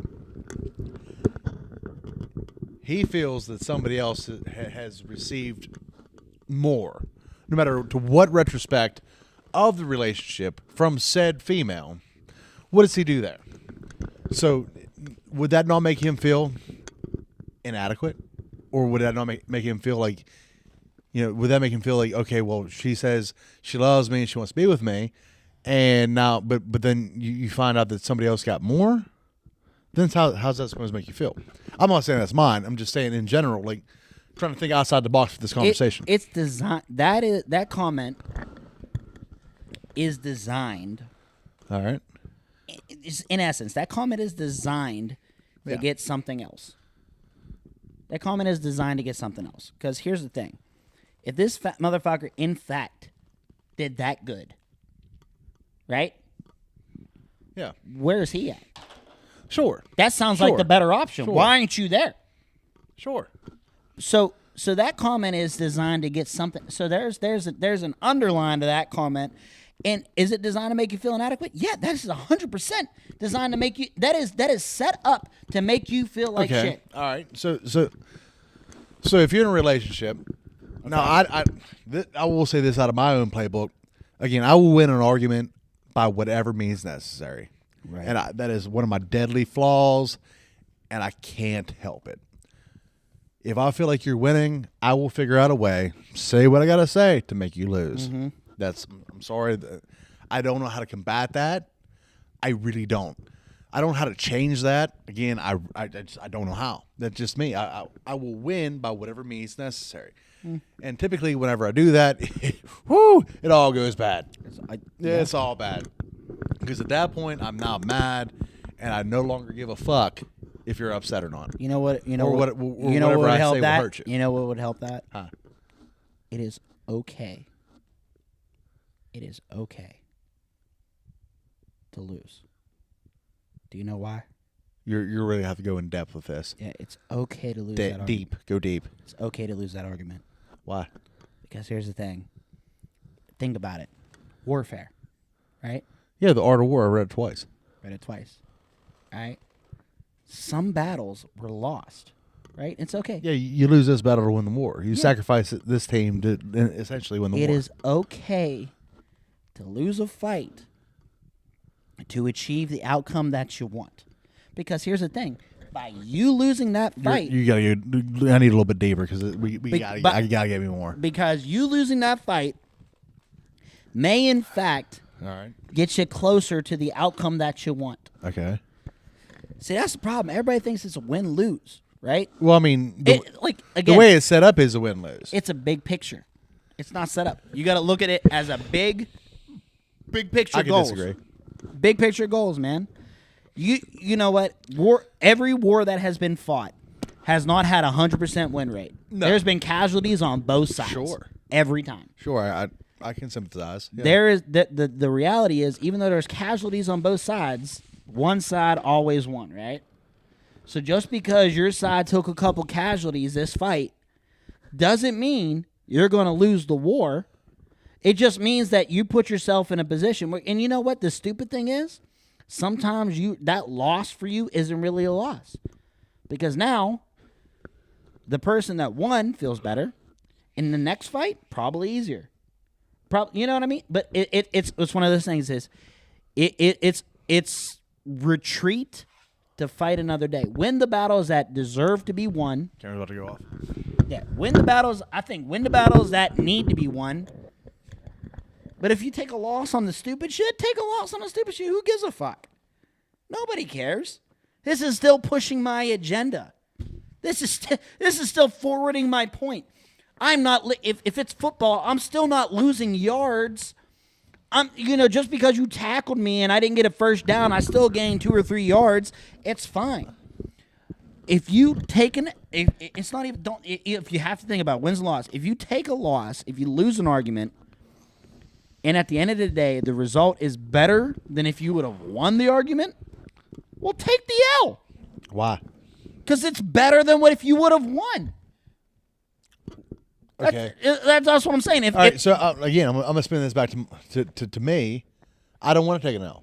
Ever. Yeah. Ever. Yeah. I've never taken an L. No, a lot of my things go back to work because that's what I've done primarily for a long time is just work. Work. You never been wrong and somebody had a better idea than you did. No, I'm not saying that, but But hear me out. No, but however, you can ask Brian. Like, there's been times where we've set shit up like, nah, we should do it this way, or get halfway through, but we definitely need to do it this way, and everybody mad because we're almost done and we have to change the entire fucking thing because it's going to work better, but you don't see it until the picture's done, which I can circle back to the same thing that you're saying. But with me and Brian can attest, we have never, ever failed. Ever failed. Have you ever changed the plan? 1,000,000 times. That's the same thing as taking a loss to change the plan. It's changing the plan. But it's one project at a time. Yeah, the project. So this is a big project, right? It's a big project. But, perfect example. I will give you this perfect example. All right, go ahead. All right. You have lost. No. I was there for the loss. No. Because the shit that they... So... That wasn't a loss. It was just... that was an adaptation. To situation. Well, here's the thing. If the goal was to do... And again, guys, you're going to be really confused. He's going to get this here in a second, so just bear with us. If the goal was, that this shit wasn't going to work. You knew that. You said that from Jump Street. Brian said it from Jump Street. Well, no, all right. So in a situation like that, where if I'm saying it's not going to work, especially in the work that you did for me and I did for me and Brian have done for years, if I say this ain't going to work, you may as well go ahead and take that shit to the bank. Yeah, but hasn't somebody came up, and I distinctly remember, we were there. It was late at night. All right, I'm not talking about the big pit. I'm talking about we're there by the Connex boxes. Brian can attest to this. Late at night, client comes up, says he needs this shit fused a certain way. Yeah, you remember that? Yep, I remember. Ben and fucking. Yep. Yep. You guys were all talking. This shit needed. It was last minute. It was dark. We had the truck lights on. Yep. This shit needed fused a certain way. You and Brian both looked at me and was like, "This shit ain't gonna fucking work, but we're gonna do it because this is what it told us to do." Yeah. But like I'm saying, if you would have, but it rolls right back to hold on. This shit ain't gonna work. We already know the outcome. Well, let me. You or that person is telling me that shit ain't gonna work. All right. Yeah. Right. So put yourself in that guy's shoes. Right. This guy is sitting there and has this thinking that this shit is gonna work. Right. Where you and Brian and them were the other side. It was like, this ain't going to work, right? Ain't gonna work. So if that guy would have conceded, because we did what he fucking said to do. Sure, we did. And Chris was right We there. did. Yeah. We did exactly what he fucking said to do, Yep. right? If that guy would have taken that L in that argument and say, hey, I'm fucking wrong. You guys know better than I am. He wouldn't have had to fix the shit that he did. Word. You know what I'm saying? Yeah, you're right. So if that guy would have just, like, his probably was like, I'm right. This is how it's going to be. We're in there. We're sitting there telling him, this is going to be fucking bad. And he didn't listen. If he'd have took that L and done it the way, you know what I'm saying? Like, Sure. then overall, because his goal was for it to work, just because he was wrong, if he would have lost that and done it the different way, he'd have won because it would have fucking worked. Yeah. So that's what I'm saying. Sometimes if you got to look at the overall, my thing is if the big picture comes out of focus, right? The big picture comes out of focus. There's a lot of things that can make up. There's a lot of ways to get from A to B, right? Yeah. If you're so hell-bent on taking a straight line and so, like, don't divert, if your goal at the end of the day is to get to B, but you only know the one way to get there, Yeah. if that way fucking sucks, you won't, you know what I mean? Like, don't let you stop you from getting to B. Because your goal is to get to Is B. a B. Yeah. That's it. That's all I'm saying. Like, if you could sit there and somebody's arguing over something stupid that it makes no difference to the goal, and if that win is going to help you get closer to your goal, then let it fucking lose. Let it fucking go. It don't matter. Your pride is now hindering you from getting what you really want. That's where a lot of the guys think, like, if your pride is good in 9 times out of 10, but the moment your pride stops you from getting what you want, fuck it. It don't matter because you want to get what you want, right? Yeah. Get what you want. This is how you got to do it. All right. This is the easier way to do it. I'm not saying that if you win, say like your pride catches up and it gets the best of you and you do win and it's wrong, how much fucking extra work is that going to be now because you had to be right? Substantial. You know, that's what I'm saying. Yeah. No, Fucking you're right. don't do that to You're yourself. Right. You're right. It's just that there's a lot, again, tonight's topic, relationships, and there's a lot of things that all of us go through with our own relationships and shit like that. So I'm trying to play devil's advocate as we're talking through. Just the way And this is in no way, shape, or form No, in directed at regards to anybody. our own or our old ladies. Like, this is nothing to do with Amber, but the thing is, like, you know, she knows this. Like, when I'm talking about this, that's why I don't mind, because Amber knows. Oh, sure. Like, Well, it's the same with Nicole. She knows I love her. yeah, And it's fine. That's the thing. We both have the same goal. Yeah. Amber has the same goal as I do, right? And sometimes we have to take paths that we didn't think of to get to the same goal. And I think that's where And it's fucking weird, dude. Maybe where it's hard because, you have where it boils down to is perspective too. So, and I will never discredit a female for having her perspective on said situation ever. Period. None. You know, I think But- that's the most valuable thing you can have as a human, But not here- in a relationship, but as a human, is perspective. But here's- you're dangerous if you have But perspective. here's the other side of that is we have opposing perspectives That's kind of brilliant. because you see things your way, which is fantastic, and I'm glad for it. But I see things my way. Yeah. Do you And see? I'm not discrediting your way by any means, but maybe I have a little bit more information as why I see mine this way, or you have more information as why you're seeing yours this way.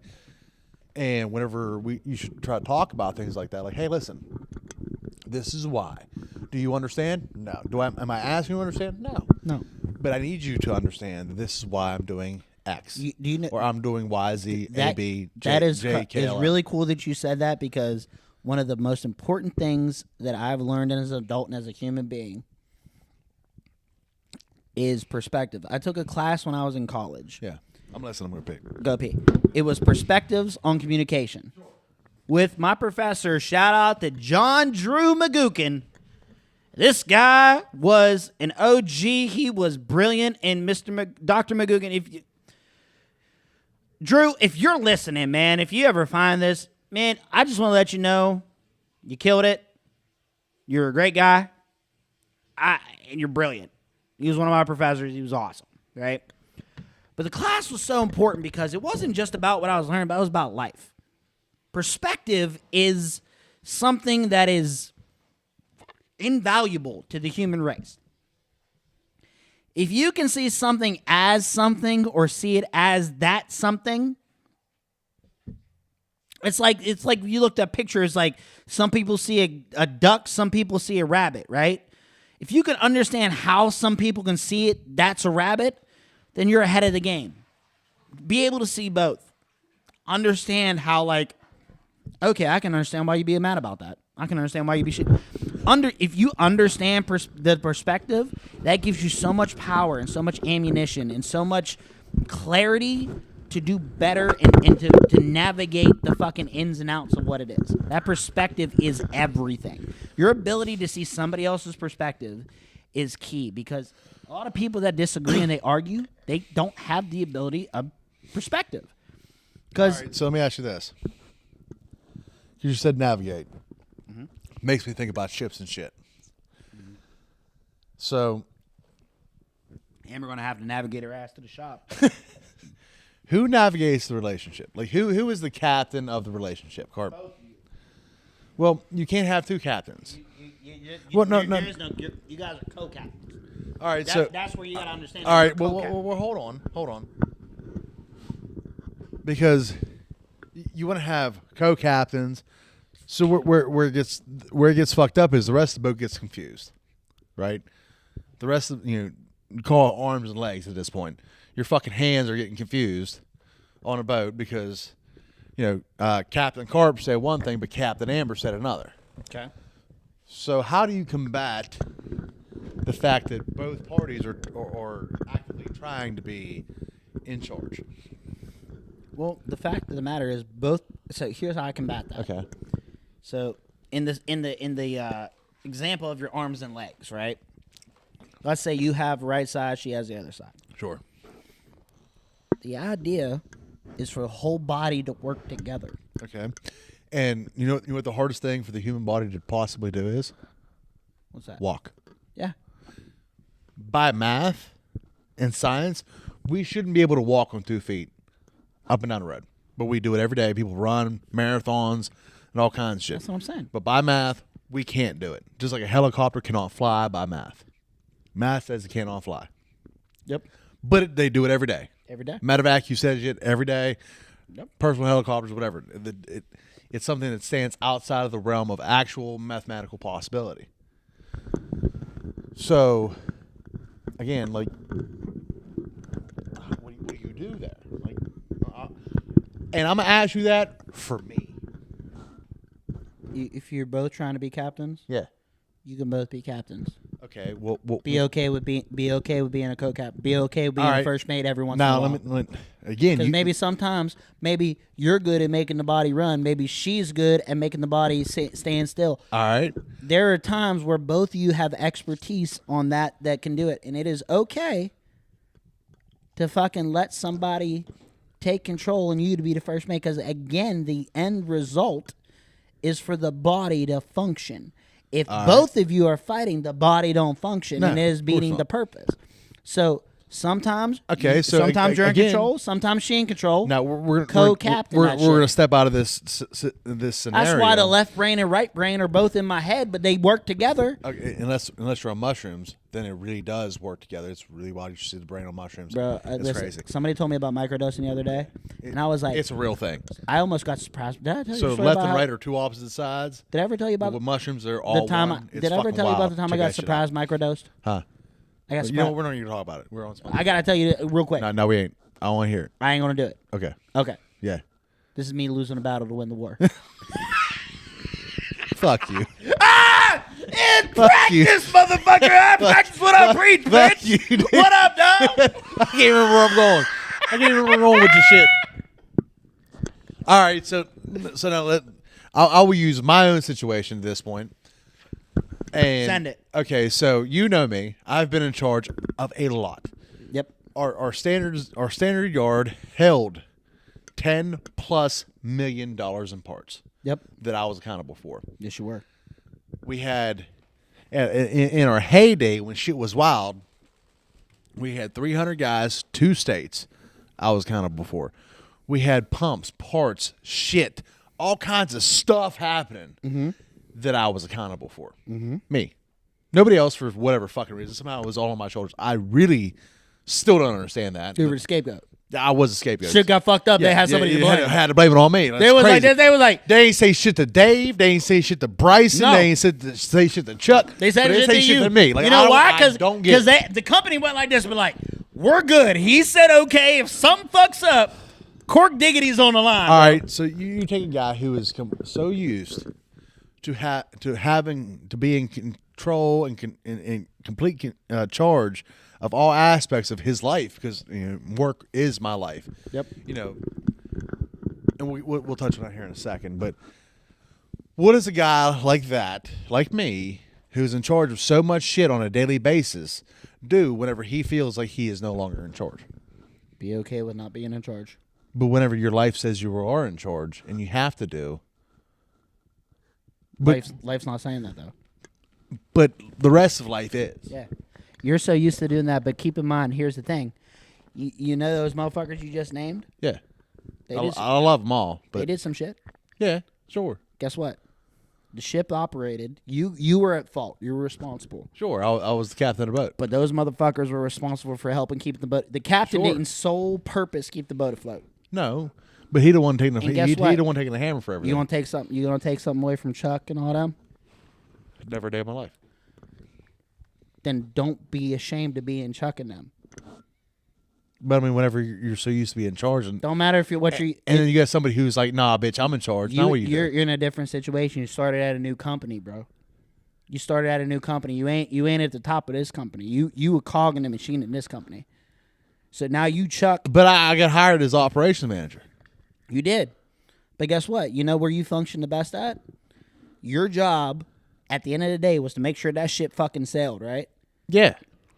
The way you make that ship sail, you go ahead and you see Chuck killing it and you take Chuck's spot.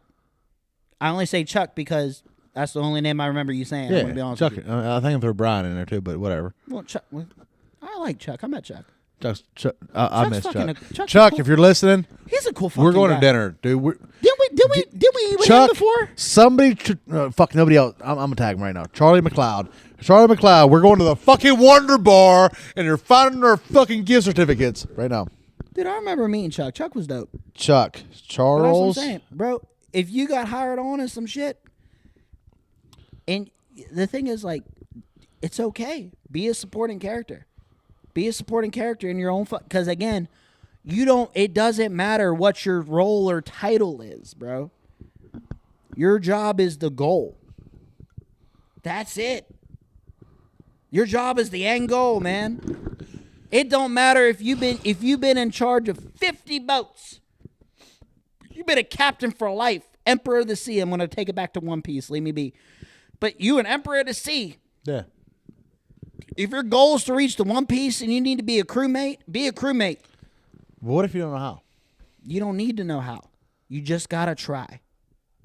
I mean, You just gotta put in the effort and try. I know how to sail the boat. You don't. I've already worked on Your positions knowledge. At one point. Your knowledge is invaluable, but your knowledge in this state, you have know nothing about it. Yeah, I guess you're right. You know what I'm saying? Like you if that's the thing, you've been so used to being in charge, you don't know what it's like to be a subordinate. And sometimes the mission would dictate you be a subordinate. You know what I'm saying? What if you're in the military, right? Shit goes south, right? But see, I've worked, like, again, my position only. I've worked very hard to no longer be a subordinate. Very hard. You're right. And I don't know how to operate as one anymore because I didn't like that. So my thing was I'm moving forward so I don't have to be that again. Truth be told, is you Cut and dry. moving forward. Being a subordinate is moving forward. It's advancing your goal. It's advancing you towards the goal. You not being in charge might be the best thing that ever happened to you. Yeah, you're great at it. Dude, you're great at it. I can't deny that. You'd be great. You're great at being in charge.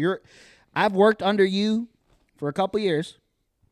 I've worked beside you. You are one hell of a boss, brother. But that isn't to say that you aren't if somebody put you down as a hand, you wouldn't be the best motherfucking hand that has ever been there. Because of your experience, because of your know-how. If you weren't in charge and somebody had to put you out there and fucking say, like, you know, you're in charge, you're out here, you're in the truck, you're fucking riding around, you got all this other shit to do, you work harder and better than anybody else has. So, yeah, you forgot how to be the hand, but the fact of the matter is you were the best hand that ever was. That's the problem. All right, so... Don't be mad, even if you don't want to do that, because guess what? Would you rather be in charge, be at the top of a hill? Would you rather be a part of getting up Everest, man? Like, would you rather be at the point of top of getting Everest, or would you rather be the first one up top of fucking Dixon Boulevard, or would you rather be the person pushing the third guy up to Mount Everest? You know what I'm saying? Like, that's the reason why you have been in charge gives you the ability to fucking take that role, because you know better.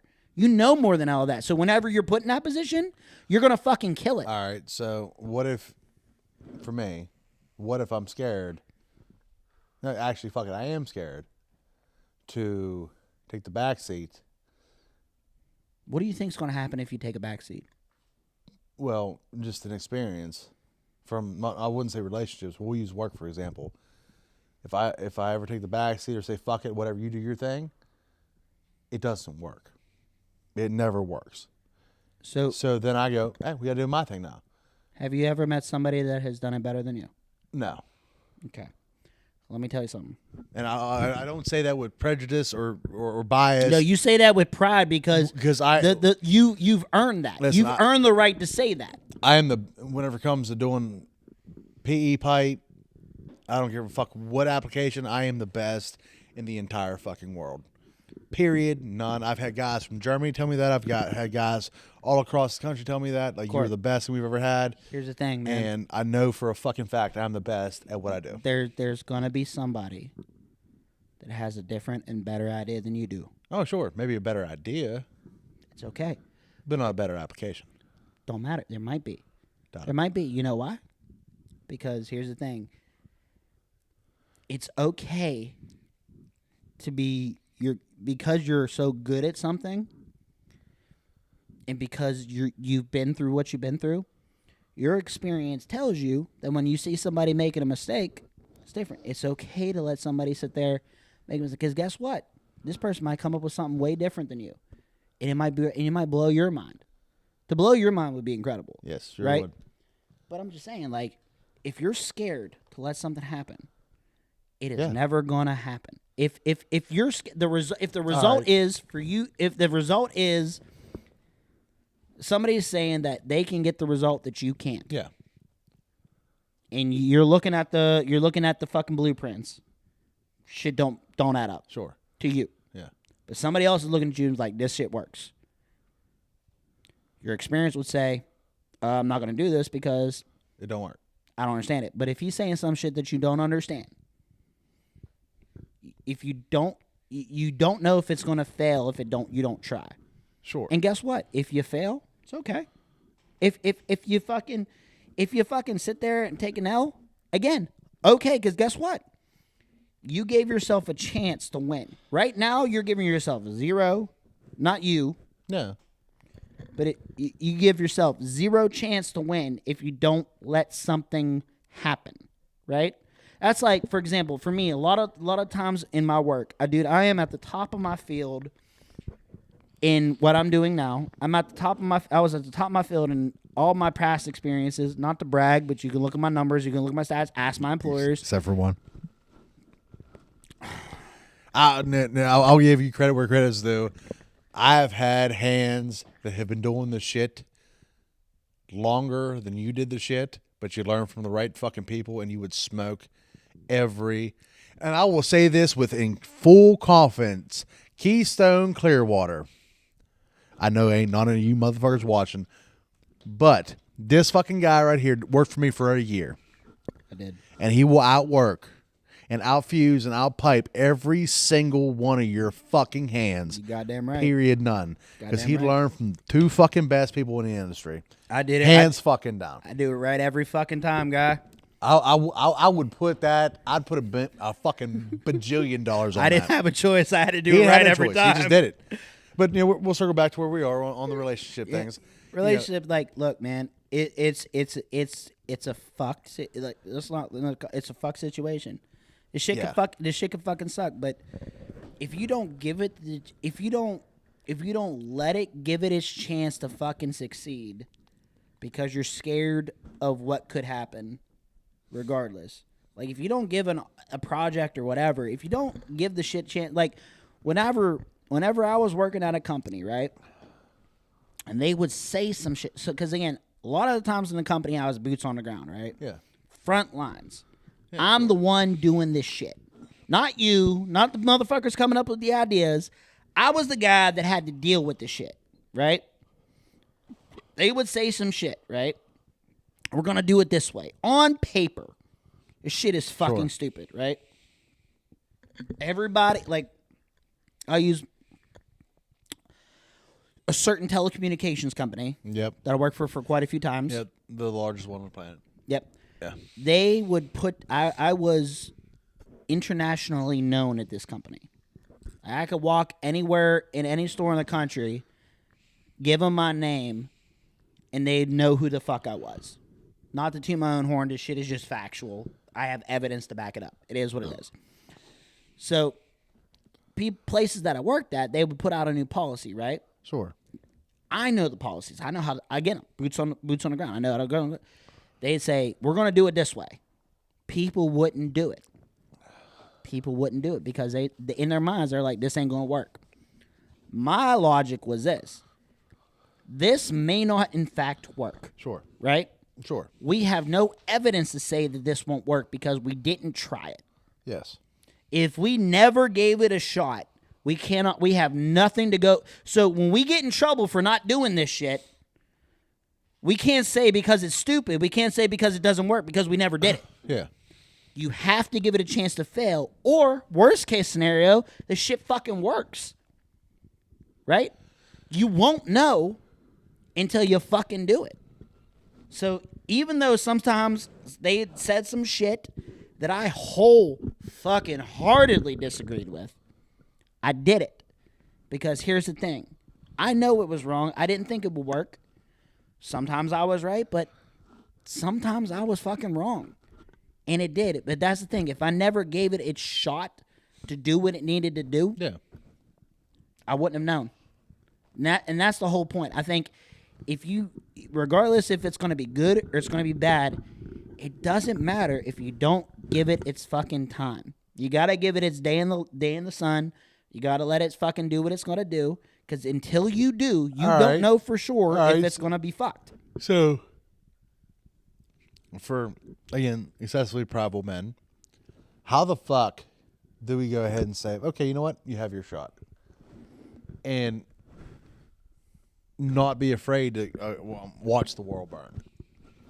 If it may burn.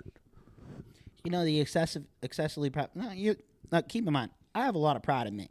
Sure. I've earned it. I didn't used to have a lot of pride.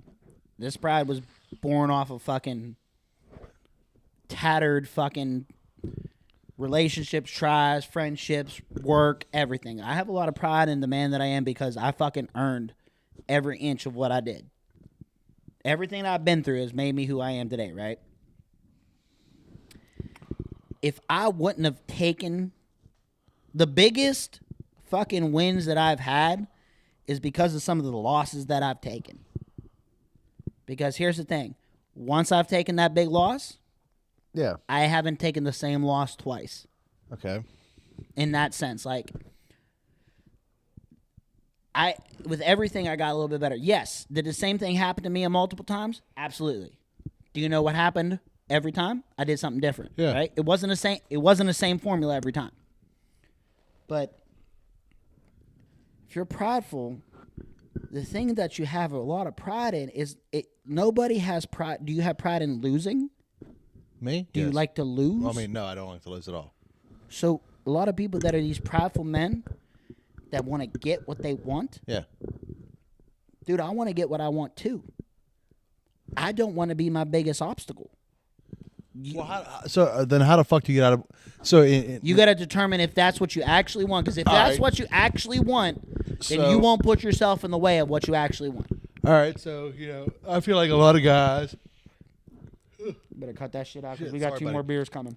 So a lot of guys in relationships feel some sort of way, and this is not mine. My relationship is fantastic, but a lot of guys feel that there is some sort of controlling factor of. I gotta shout out Scott real quick. Hey JJ, been doing what I do for almost 2 decades. Then came here. You know what? Came here. You know where? Yeah. It's dirty in here. Checks and balances is what we believe. So why don't you have real health department? Being proper is right, bro. Shout out to Scott. He's not wrong.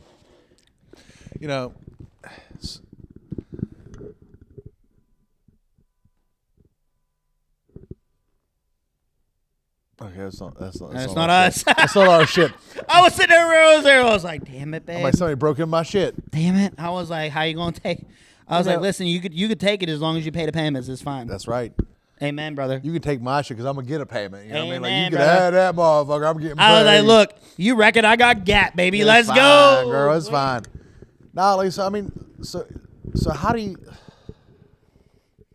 It's not hard, but it's also not easy. All right. So, you know the answer. So I will say something else, and this is the conversation that I have had with a relationship, and it's not my current one. She's fantastic, but so yes, she is. I will say that Don't kill me in my sleep. She will do that. I feel like she would. Actually, she might not because she hasn't killed me yet. So does she collect knives? She throws them. Does she collect them though? When she starts collecting knives, does she? She has a pot with knives in them. If she ever utters the word karambit, run. Don't know what that is. This one. You don't know what a karambit is? That's one of those reverse grip knives that fucking come out in this curve. Yeah. That, you know what I'm saying? Like, fuck, I forget where I was going with this. What? How did I start that off? You don't know, dude. You weren't even listening. Can I be honest with you? Yeah. I was listening. Yeah. But then I got on karambit. Now I can think about it as karambit. Okay, karambits. I heard the car alarm and my brain went blank. Well, I said that after the car alarm. You fucking motherfucker. Hey, I'm gonna take an L. I wasn't listening. I'm taking the L. I wasn't listening. I was drinking beer. Oh God. And having a time. There's just so much, man. Being in a relationship with somebody, Dude, it's there's so many obstacles that you come across and have to deal with. It's the hardest, easiest thing that you'd ever do in your life. Yes. It's the hardest, easiest thing that you'll ever do in your life because you know what? When you're in a relationship, there's clear-cut things that you need to do. Your goal and your obstacles are how you get there. You know what you got to do to get there, but the way that you get there is fucking sometimes is what does it. You know what I'm saying? All right. So what if your relationship is born out of mischievous shit? Right? How do you combat the battle of being worried about more mischievous shit? Because there's plenty of guys out here. That's easy. That have gone down some roads that it's easy, but it's hard. So here's the thing. Yeah. If you're in a relationship that was born out of mischievous shit, okay? Yeah. Well, both of y'all fucking know it was born out of mischievous shit, right? So you have to look at what you want the relationship to be. If you want it to be just for now, nothing. If you're like, there needs to be some shit where it's like, okay, we're gonna go. Yeah. Well, sucks to suck, but you gotta be okay with them being in a position to do mischievous shit again. You know why? The only way that relationship's gonna work is if you're in a position to do mischievous shit. So what you're asking for is essentially a trust fall. Pretty much. You gotta be able to do this. But like, look, I know that this happened because of something fucked up. Yeah. No one's gonna argue that. But if you want this to work, somehow we gotta figure this shit out. And the only way you're gonna figure that shit out is not by making sure that there's cushions or making sure that there's a safety net or whatever. You gotta fall, and you gotta hope the other person catches you, and you're gonna be terrified to go off to that ledge and fucking tip the fuck over. That is the only way it's gonna work. Because you know why? You will never, if it was born off of mischievous shit, you have to let that other person be in a precarious situation where there's opportunity, there is a chance of you getting away with it. There has to be the circumstances that you whatever. Yeah. And them not do that. Sure. So if it was born out of mischievous shit, I'd be a little reluctant to let you do mischievous shit. Sure. But the only way I'm going to trust you is if you are in a position to do mischievous shit. And I'll do it. And you don't do mischievous shit. So, because that's the only thing. Because if I would set it up for you, if I'm like, hey, you can go out with your friends, but I'm going to watch the security camera, and I'm going to fucking do all this, and I'm going to have people text me while you're there, and you're going to text me every 5 minutes and all that. That's not trust. That is calculated. If you go, I'm going to let you go do you, whatever the fuck you want, all right, unmonitored, and then you come home and it doesn't happen like that, then that's trust. I'm going to spin this in another direction, okay? So this is a situation I can attest to. Preach, brother. So a lot of our viewers, I would hope they're male viewers. So you guys. The sad part is a lot of them are probably not right now. Actually, I don't know. I don't know. I haven't looked at analytics for a while, but so don't get me wrong. We love the bitches too, and I don't call you bitches out of disrespect. I just call you bitches because I don't know your names individually. So. Cat Williams. One thing that I do truly believe that females have a hard thing with is they do not understand how males work. No. Because they are not one, and that is no harm, no foul whatsoever. None. Zero at all. You grew up in a different world than what we grew up in because we are held to a standard that is inachievable, and there's expectations set that are inachievable as well. And that's why 80% of suicides are males. Every 33 seconds in this country, some dude offs themselves. That is statistics. That's real. That's some shit that's sad. Eventually, I want professionally average to get to a point where we can help men. We here, bro. Because I hear you, bro. It is a real problem. It's a real thing, and people like to pass it off like, oh, they're just being a pussy. Shit's real. We have feelings too. Sorry. We can't. Speaking of feelings, we can't talk about our feelings. We're not allowed. Nope, we don't have them. The moment you talk to your old lady about your feelings, you are now less than what they saw you are. You are now weak, and you are now vulnerable. I think it depends on the old lady. You're not the strong line no more. I don't think it depends on the old lady. No, that's factual. Not mine. 83.7% of relationships fail post male explaining how he feels. I'm 27% because you know why? Because I'll so you're a minuscule number.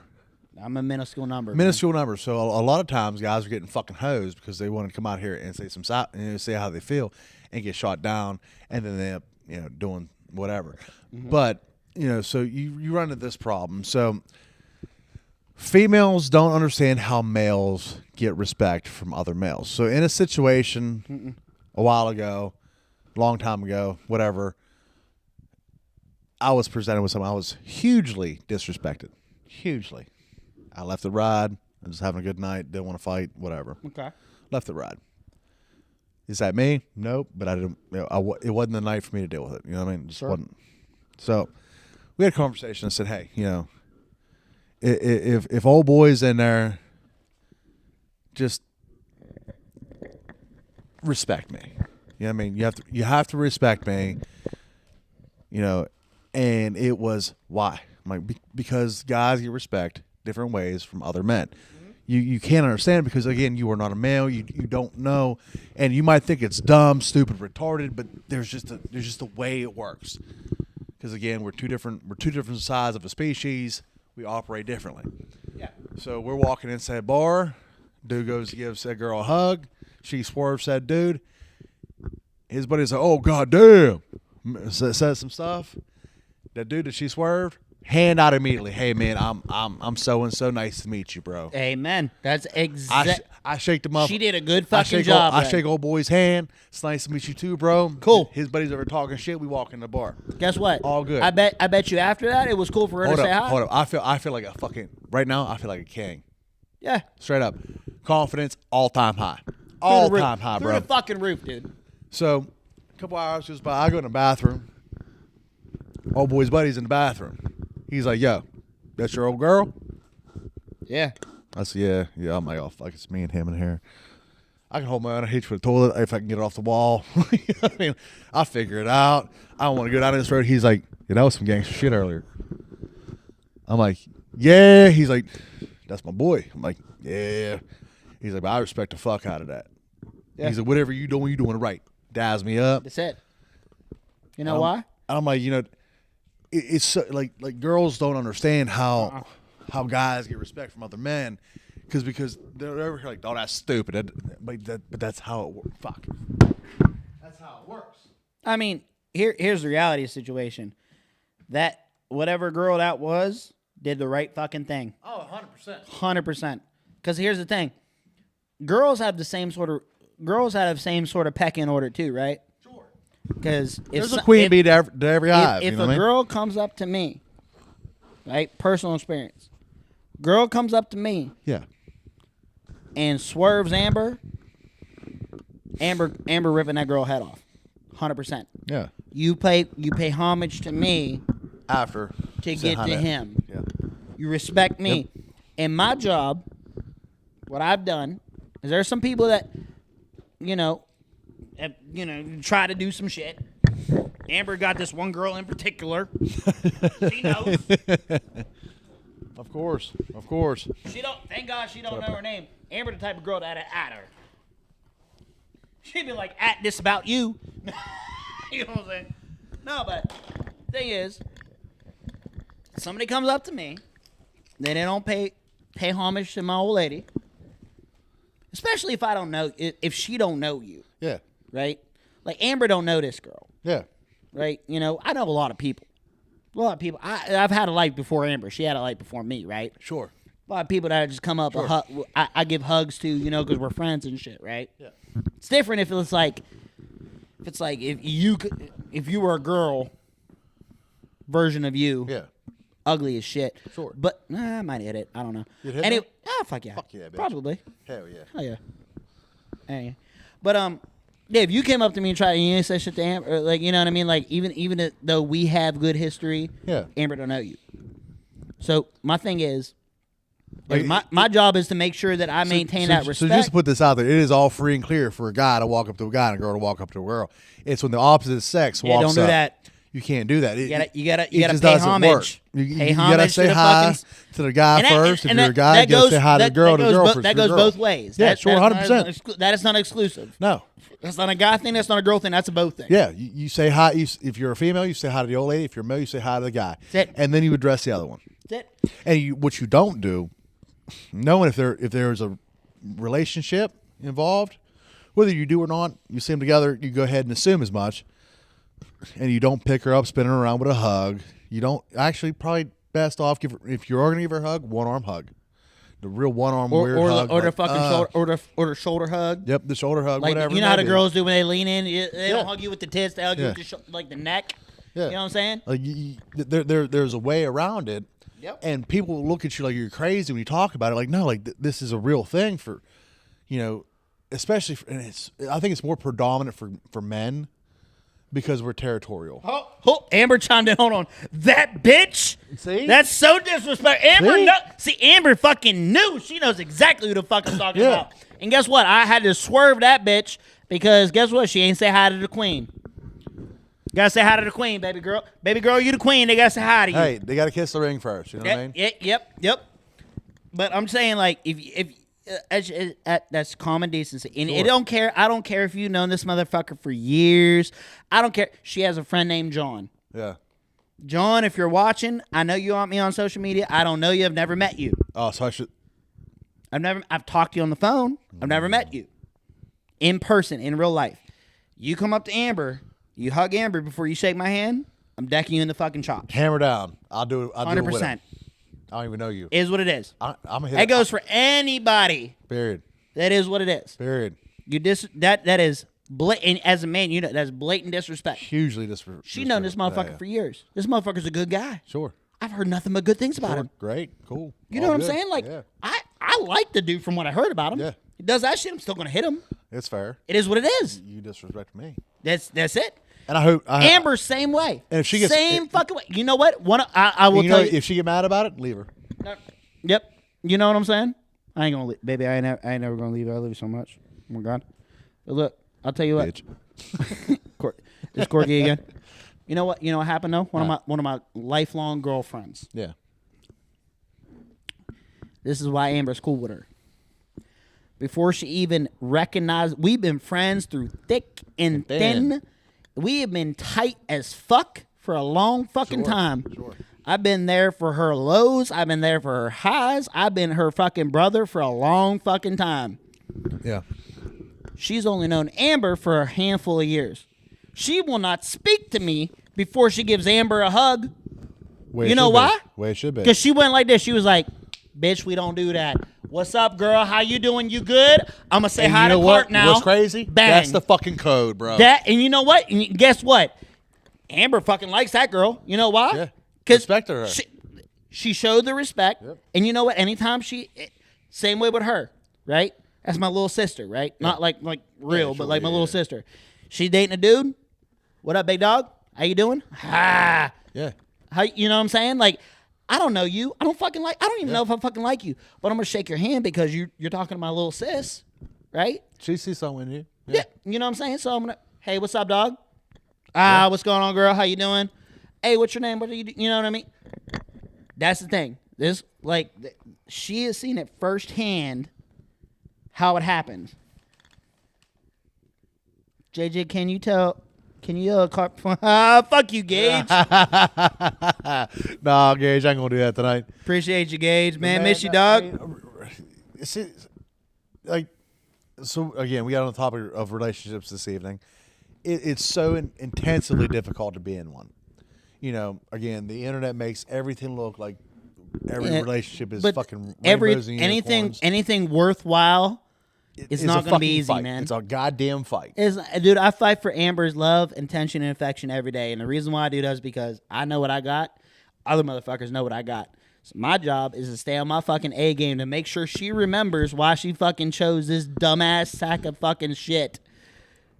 And I love and appreciate her every day she's on this earth. And if I don't do that one day, I don't deserve her. So now, I don't deserve her. just out of curiosity, sheer curiosity. Yeah. What if Amber told you in the beginning that, you know, I'm just speculating, just making shit up as we go. Go for it. That after a couple months she gets bored. Okay, so what would you do then? As a man, what would your job do then? Initially, not make her bored. And further down the road, because if she gets bored after a couple months, You know what I get bored after a couple months? huh? Figure it out. You keep doing some off the wall shit to not get her bored, right? Figure it the fuck out. Yeah, like you keep doing more and more and more. So You get bored after a couple months. Guess what? What are those other motherfuckers doing that you're bored after a couple months? Yeah, word. That was I hit the button. You got me. You had me fucked up there for a minute. My bad. So knowing that, okay, so this girl just told me, oh fuck, after a couple months, I get bored, I move on. Mm-hmm. So you're gonna go out there and constantly be in your head of exceeding expectation because you like what situation you're in, and you don't want it to dissipate or go away. So the only thing that you know how to do, because you're a guy and we're we're not smart people. We're guys aren't. We're like we may be very intelligent, Shout out to Gage. He's but a we're fucking man. but we're hammer dumb. Yeah, we are hammer dumb, bro. And so all you hear is, I'm gonna get bored, and so me, if I was in that situation, I would you know what you do? keep trying and move more and more. But what happens when you hit to the point where there is no more? I'll tell you what you do. What? She said she get bored after a couple months. Yeah, Arson. light that shit on fire. Damn. Light the whole house on fire. Wow. You know what you ain't gonna be bored with? Finding a house. Swear to God. You know what else? You know what? Extremely aggressive. Mm-hmm. Wow. You know she bored? She ever Yeah. been abducted? She about to be. You bored? Tonight on Professionally Average, we you are trying bored? to go to jail. Oh, you bored all of a sudden? We're trying to go to jail tonight. So what does the guy do then, Carp? Like, how do you combat that? And I'm, again, not as for me, playing devil's advocate, just throwing situations out there that my brain pops up. But so how do you combat that? After a couple months, I move on. And now say you're at that couple month mark. Okay. What do you do now? Yeah. Are you still doing the same shit that you did whenever you got together? I mean, you keep trying. If you are, that's your answer. Well, you keep trying. Say you keep trying new things, and you all the time, but you're constantly in your head about if I don't do more, I'll lose said person in my life. Is she worth it? Of course, she's worth it. Well, then fucking shake it up. All right, so you keep shaking up. But at what point? What happens when you run out of things? You don't run out of things. Eventually, you run out of things. You know what you do? Because after if you made it past a couple months, but clearly ain't bored, and if she says she is bored, arson. There's the whole thing. Listen, let her know that you bored. Do you like your house and things? That's crazy. Burning it down. How fucking good. Hey, babe, we're going to have a play fight tonight with gasoline and matches. It's fine. We had all intention this evening to get off the air before 9 o'clock. No, we ain't going to do that. It's 9:21. No, we're going to finish the beers in this cooler because we're almost done with them. Oh, you buying the next case? Oh, yeah, I'm buying the next case. 100%. 100%. Amber, he's buying the next case. So, yeah. So, arson is the right answer. Fuck, she's going to be mad at me. Yep. Nicole, She can't possibly be mad at you. She knows what you're doing. She can literally see what you're doing. Amber. She can literally... Amber. There are no hoes behind this screen. I promise you that. It's just me and him. It is entirely too cold in here for hoes, okay? Hey, I'm just saying, no hoes like... Listen, that goes into the argument. Preach about it. Hey, Amber. Can you be cute? Can you be... No, we'll get hoe there. and warm at the same No, time? you cannot. But Amber, I need you to at Nicole because I don't know if she's still watching. But we're freezing our nuts off in here because if we turn the dragon on, it'll be too loud. And we're being good, and she's probably gonna be mad at me. But it's okay. Just at her and tell her I love her, and we'll run with that. See how that works. And after that, Carpet went for a little pee-pee, and what do you say, Brian? After this deep conversation, I think we need a Piney Point. We do need a Piney Point story time, but I don't know if tonight's the night, Gage. You know, Piney Point was a great place for great things, but there's a lot of stories we can't talk about on the air. You know what I mean? Like, there's a statute of limitations for most of this shit, so we can't really go too far into that. But so what we're going to try to do moving forward is for all of our shows, because we need some structure, and we have a lot of things in the works. Actually, no, we're not just talking about it anymore. Like we got some stuff made up so far. We have an animated logo coming here directly. You know, a whole bunch of stuff happening. So we're going to start trying to structure all of our shows with one set topic for every evening that we do this. And he is back. He feels better. I probably have to stay at the shop tonight because I told her 9 o'clock, and it's your fault. So Amber, again, whenever you at Nicole, let her know this is Andrew's fault, not mine. Not to yell at me. Oh, God. Gage, if we did Piney Point story time, that would be fucking great. No, I already said we can't talk about half the shit on the air. Oh, yeah, we really There's statute of limitations on most of that shit. Hey, matter of fact, hit us up after the show. We'll fucking get there. Yeah, we'll have an after show. Yeah, so, first off, she can't be that mad at you. Who? Amber or Nicole? Well, Amber get me mad at you. Just you know, it is what it is. Yeah, sure. Cole can't be mad at you for not being here. She know you ain't doing nothing crazy. Yeah, because again, There's literally video evidence. The internet knows you're sitting here with me. I have not tried to touch your sack once that they saw. why? That they saw. I like where your mind's at. Hey, big dog. Nobody knows what's under these tables right now. Oh, daddy. Daddy touched me a little bit. A little higher. There it is. All right. But I mean, like, I'll be real with you. what it is. We got off on some tangents. We have. I'm gonna bring it back a little bit. All right, where are we going? Can you be attractive and warm at the same time? No, you either hoeing or warm. Why is that so? Because hoes, they don't get cold. Hoes don't get cold. Hoes don't get cold. So if you out with a bitch, with a female, I'm sorry. If you're out with a female That with a bitch. and she ain't wearing shit but skimpy stuff, For the and streets. she fine, For the streets. she for the streets. The streets. But if she look at you and say, "Baby, I'm cold," go ahead and Can we talk go about ahead something and real just- quick? Go ahead and just load up and go back to the house. Can we just We can talk about nix whatever you something want. Dude. real It's our quick? show. And We can talk about whatever you want. It's our I'm show. gonna be honest with you. Here's something that bothers me. Okay, if you are going to be cute, all right, you're dressing like a hoe. You're out with a guy. Okay, this motherfucker dressed appropriately. Do not ask for his shit. I'm not a gentleman if I don't give you my coat because I'm cold, bitch. Because it's -30 and you decided to wear a tube top and mini skirt. You know what I did? So me and Nicole went to the TSO concert last weekend. It's like the 5th time I've been there. Dope as shit. Need to go. Always need to go. I try to go every year. Don't ask me for my coat if you dressed like a hoe. Well, hold on, bitch. So me being a guy, I bought this motherfucker right here because it's warm as shit. And I'm over there looking for some fucking toboggans because I know it's about to be cold because I was going to take her ice skating after the fact down there at PPG place. Nope.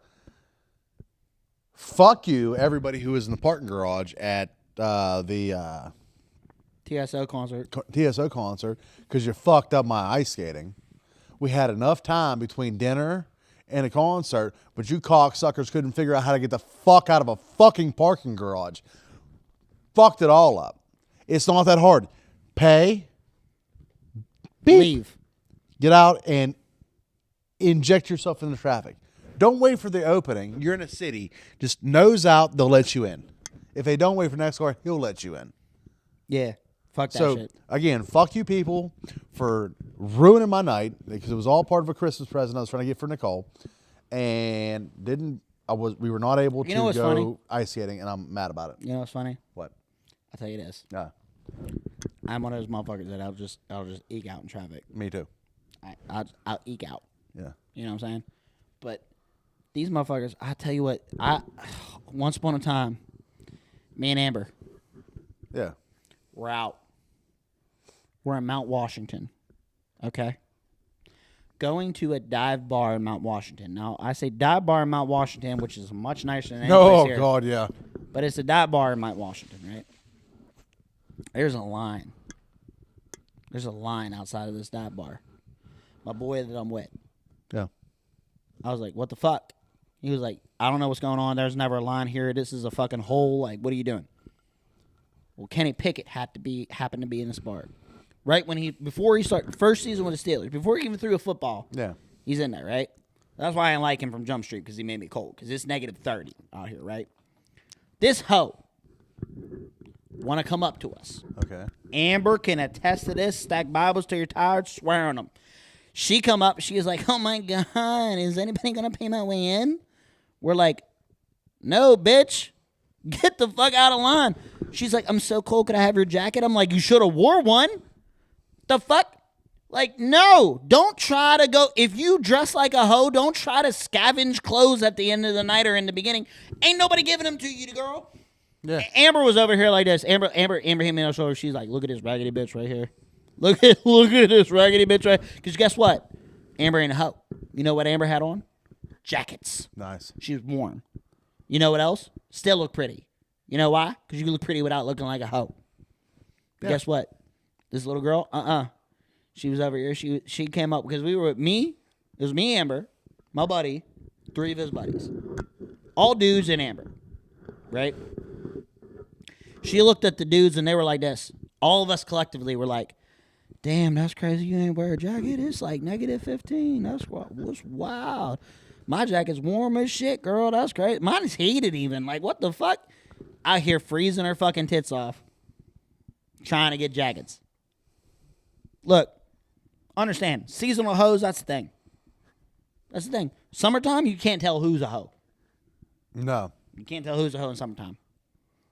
Because everybody got shorts and a tank top on. You know what I'm saying? Wintertime, oh, you know who's for the streets. That's how you know. If you're dating a girl and she just dresses like a hoe during the wintertime, that's how you know she belongs to the streets. Because in the summertime, you could plausible deniability. Well, everybody got booty shorts on and a tank top and boots. Sure. Cool. But in the wintertime, you got tank top on, shorts, and boots. Yeah. You for the streets. They own you. It is what it is. You know what I'm saying? So, all I'm saying is, you can be warm or you could be a hoe. Let me tell you something. We live in southwestern Pennsylvania. It is not a good. It's not good hoe weather out here. It ain't. You know. I mean, hoes is freezing to death every day. Especially right now. It's the end of December. These hoes are frigid. They need to start like a GoFundMe, blanketsforhose.com or some shit like that. I don't know. Yeah. But that always fucked me up. You know what else I think it's funny? Huh. All those girls that got guy friends. How do guy friends touch you? Yeah. Or guy friends better not touch you like a hoe. Ain't no doubt. Better not.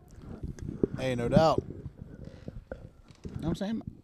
You coming up, if I give you a hug with both hands on your ass, streets. Oh, both hands on the butt cheeks? Streets. Yeah, no. Out there. And you laugh about it, and don't do like, whoa. He just a friend. No. He say he just a friend. He say he oh, baby, you belong got to what the I streets. But you just a fucking hoe.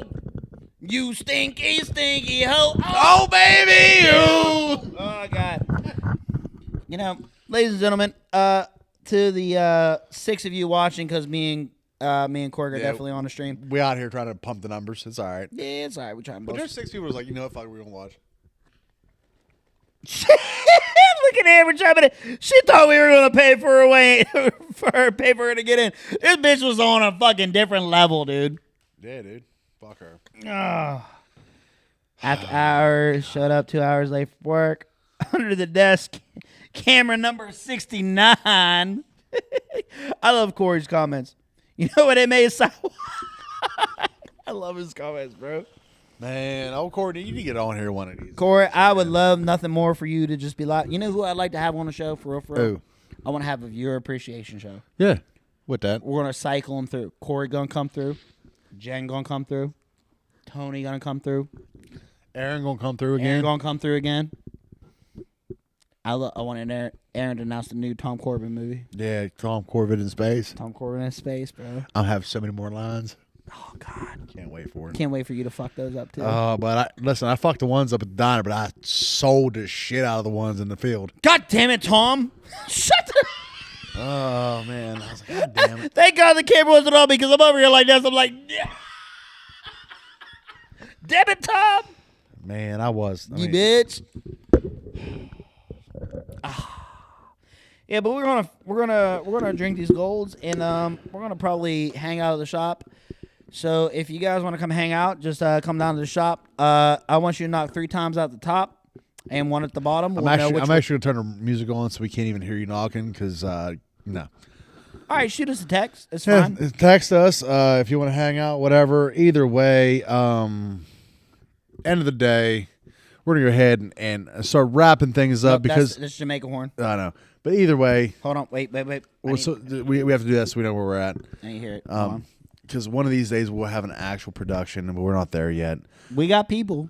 But I do want to say, What do you want to say? and the show up. Okay. I love my old lady. You love your old lady. I love my old lady. Do you? I love my old lady. Oh, I love her. I love You said I love her. I love my girl. Nah, I mean, she's got like crack or something in her fucking system. Wow. I'm addicted. you- It's just bad. Or you just a dick. I'm addicted to her, you know? Either way. You know what This I'm bitch got saying? going on, girl. Go ahead. Got the best old ladies the world could ask for, and Yup. you know it's been a great ride once again. Thank you for tuning in to the Professionally Average Podcast. You know what time it is, Scarp? It's Cold Rush. Amber, get in the car. Start driving now.